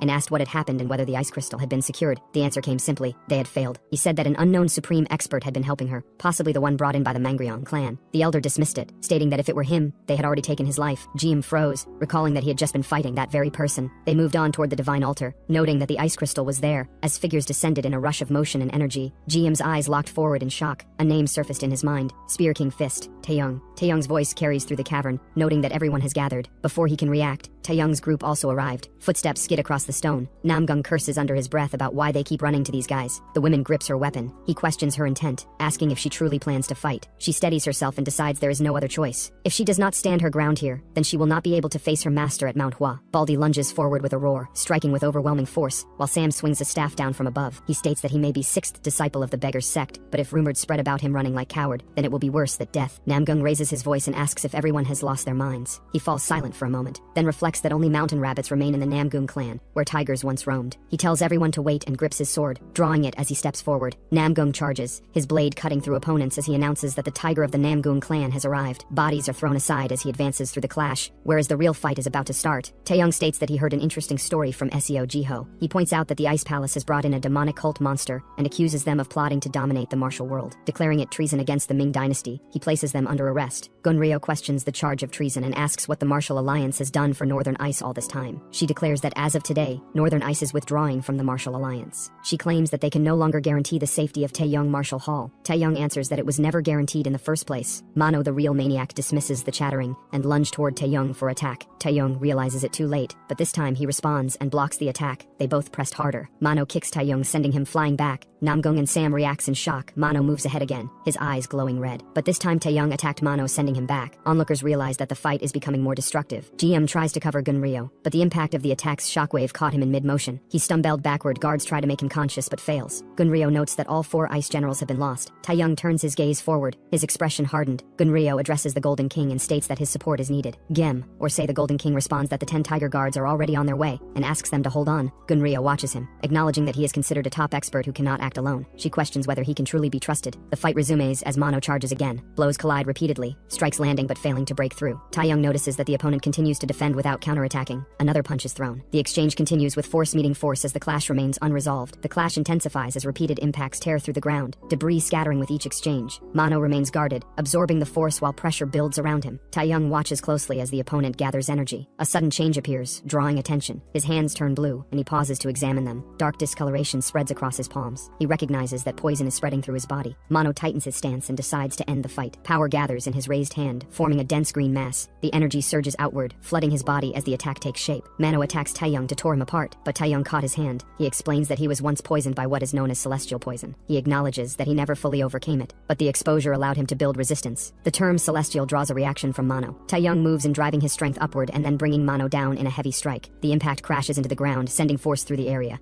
He continues his assault without pause, following with another downward blow. Suddenly, his expression shifts as something feels wrong. He looks down and notices a strange change spreading through his hand, darker energy mixing with the poison. Mano looms behind Taeyong, green fumes spreading as its grin widens. Taeyong senses danger and turns as Mano's clawed hand forms within the poison, stretching toward him. The poisoned arm descends. Taeyong reacts too late and raises his guard as the strike closes in. His eyes widen at the speed of the attack. Before the attack can land, another figure steps forward. The Lord of Five Poisons raises his hand, power gathering into his palm, and confirms that he is still alive. He reaches out and catches the incoming strike with his bare hand, stopping it mid-motion. Taeyong recognizes his arrival and notes that he came at the right moment. The Lord of Five Poisons. Sogun explains that someone left a shortcut open for him. A violent scream follows as Mano is hurled away, its body crashing into the ground and scattering debris. Taeyong looks toward the fallen figure and acknowledges that the opponent is no longer who he once was. Sogun admits that the enemy is too much for him to handle alone. Taeyong mentioned about spreading poison. Sogun steps forward and states that if Taeyong can endure 5 techniques, there may be a chance. Taeyong responds that he would be dead before 5 techniques are completed. Sogun answers that the outcome is uncertain and suggests that Taeyong's only disciple may be the deciding factor. Taeyong narrows his eyes and states that they will see. The ground trembles as energy surges again, and Mano rises with a roar, its body crackling as the fight continues. Gunryo looks ahead, her attention fixed on the battlefield as the disturbance grows stronger. The group also watched in shock. Mano steps forward, his massive frame rising as his eyes ignite. It is clear that Bro got a symbiote and evolved itself into venom. When the fight began, Mano attacks. Taeyong faced him head-on, but his fist got twisted. Mano lose at him. Taeyong attacks again, but Mano caught his hand in midair. Before Taeyong can understand anything, Mano penetrated his hand inside Taeyong. Then he attacks on Taeyong's legs. The group freezes Wacheong. This Mano throws him and launches his final attack to finish this. Taeyong says now it's his chance, and counterattacks Mano with headbutt. Mano was too focused on Taeyong that he couldn't notice that Sogun appears behind him. Sogun catches Mano's head and launches his attack. The sphere that was used by Jium was in Sogun's hand. He remarked that it's been a while. Poison Demon. Hearing Poison Demon name, the group became shock. Sogun throws the sphere at Mano. Mano lets out a roaring cry. Mano's body convulses under the force. His expression twists as the energy tears through him, and his limbs are thrown upward before his body crashes back down. Observers react in shock. A guard tried to retain Gunryo and stopped her going ahead. Mano is hurled again, slammed into the ground headfirst as the power detonates beneath him. His body goes limp, embedded in the shattered surface. Jium acknowledges the impossible outcome, recognizing that a master of the demonic sect has been defeated and that the situation has reversed. Amid the confusion, he decides to withdraw and turns away to leave. He suddenly stops, sensing something off, and looks ahead. He noticed Kang. Kang approaches Taeyong and remarks that everything seems to be resolved, and Taeyong states that Kang arrived faster than expected. He asks about Seolaron's whereabouts. The answer follows that Seolaron is currently undergoing the process of accepting the ice. Taeyong points out that Seolaron should have been guarded and questions why Kang came here instead. Kang replies that all threats have already been eliminated and credits everyone present. The group falls silent at his words. Jium realizes that this means Seolaron is alone. He notes that the others do not know the sun pill was fake and concludes that Seolaron is completely defenseless while absorbing the ice essence. He decides to act and declares Seolaron as his target. Taeyong reacts in confusion as Sam reports that the Golden King has disappeared. It is revealed that the Golden King went to the divine altar and must have realized that Seolaron was left alone. Alarm spreads as the situation becomes clear. Sam asks what should be done. Taeyong states directly that Seolaron is in danger. Kang rejects the idea, insisting it cannot be true. At that moment, a sudden impact echoes from the direction of the altar. The Golden King appears, injured and restrained, his body wrapped in ice as he struggles and lets out a strange sound. Those watching from afar react as the impact spreads. Gunryo stiffens, recognizing the danger too late. Aran throws Jium and focused on Gunryo. They both face each other, whereas Mano rises again and lunges toward Aran. Some minutes ago, she realizes that the sun pill is not functioning, and Kang understands that it was never meant to work and Jium was never loyal. She states that without the sun pill, absorbing the ice crystal should be impossible. Kang steps forward and responds that there is another method. He explains that after mastering the internal techniques of the Spear King's art, he can directly infuse yang energy through himself. Seolaran reacts with hesitation as she listens. Kang asks if she is ready. Seolaran attempts to dismiss her condition, saying it is nothing, but her posture stiffens. Kang places his hands against her back as the technique begins. Energy flows outward from him, spreading through Seolaran as the ice responds. Above them, the ice crystal descends slowly, drawn toward Seolaran, as the balance between cold and heat is forcibly established. Seolaran rose higher. Kang declared that this was as far as his role went. He addressed her as the new lord of the North Sea Ice Palace, intent on setting everything right. He looked up, expression steady as the declaration settled over the battlefield. The storm thickened, Aran focused, eyes glowing as the pressure peaked. At the present, a deep growl from Mano spread across. The onlookers reacted in shock when Mano attacked. Aran freezes his hand in an instant. Mano attacked with his second hand, sensing the danger. Aran launched an ancient attack technique. A dragon-like ice creature emerged and moves ahead. Sogun mentioned the technique as ice-white divine art. The dragon-type attack collided with Mano's frozen arm. Gunryo cries. She moves toward Mano, whose hand is cut now. Mano asks for forgiveness, saying he can't even wipe away her tears. Aran smiles at that. After this whole mess, Mano was again sealed with those chains, still covered in blood. The Muram Alliance headquarters comes into view under the daylight sky. Inside the palace, Kang stands alone by the balcony, his hair moving slightly as he looks outward. He senses a presence and turns. Seolaran appears behind him, standing composed within the hall. He faces her, surprised by her sudden arrival. He acknowledges her position as the lord of the palace and apologizes for his earlier rudeness with with a formal gesture. Seol Aran dismisses the apology and clarifies that she did not come in her role as the North Sea Lord, she stated casually, commenting on the pleasant weather of the Central Plains and remarks that she wishes the North Sea were like this. Kang asks whether matters in the North Sea are settled. She replies that they are not, and that the real problems are only beginning. She admits that perhaps things would have been better if Seol Gunryo had become the Lord instead. Kang adds that she was not the rightful successor. She corrects Kang, stating that Seol Gunryo carries her grandmother's blood. She explains that her mother's younger sister, her aunt, bore a daughter with Mono. Kang reacts in shock. She states that unlike her mother, who raised her with strict discipline, her aunt was naturally kind-hearted. Aaron explained that she eventually helped the poison demon escape and lived with him, but died while giving birth to Gunryo. Later, after Gunryo was taken into the palace by her grandmother, she learned the truth. Her biological father had been imprisoned and tortured by the grandmother. Kang states that Seol Gunryo then sought revenge against the former lord and attempted to seize power for herself. He said that relying solely on the poison demon's strength was reckless for such an ambition. Seol Aran replied that the ruling class of the palace disliked her, which had worked in her favor. She said she was tired of watching people die struggling in that harsh land, and wanted to change the North Sea through commerce and trade, but they opposed her. Kang remarked that there was still a long way to go. Seol Aran said that was why she was leaving on a journey to clear her mind. When Kang questioned her, she revealed that starting that day, she is a member of the Muram Alliance Special Forces. Kang reacted in disbelief as the banner of the Muram Alliance Special Forces rises, and an order to march follows. Elders and fighters move forward on horseback, the force assembling and departing together. Ariane advances at the front with others behind her, while Kang watches as the group sets out. The view widens to open land and forest paths, and the marching force moves steadily away from the city. And this is where the story ends. If you enjoyed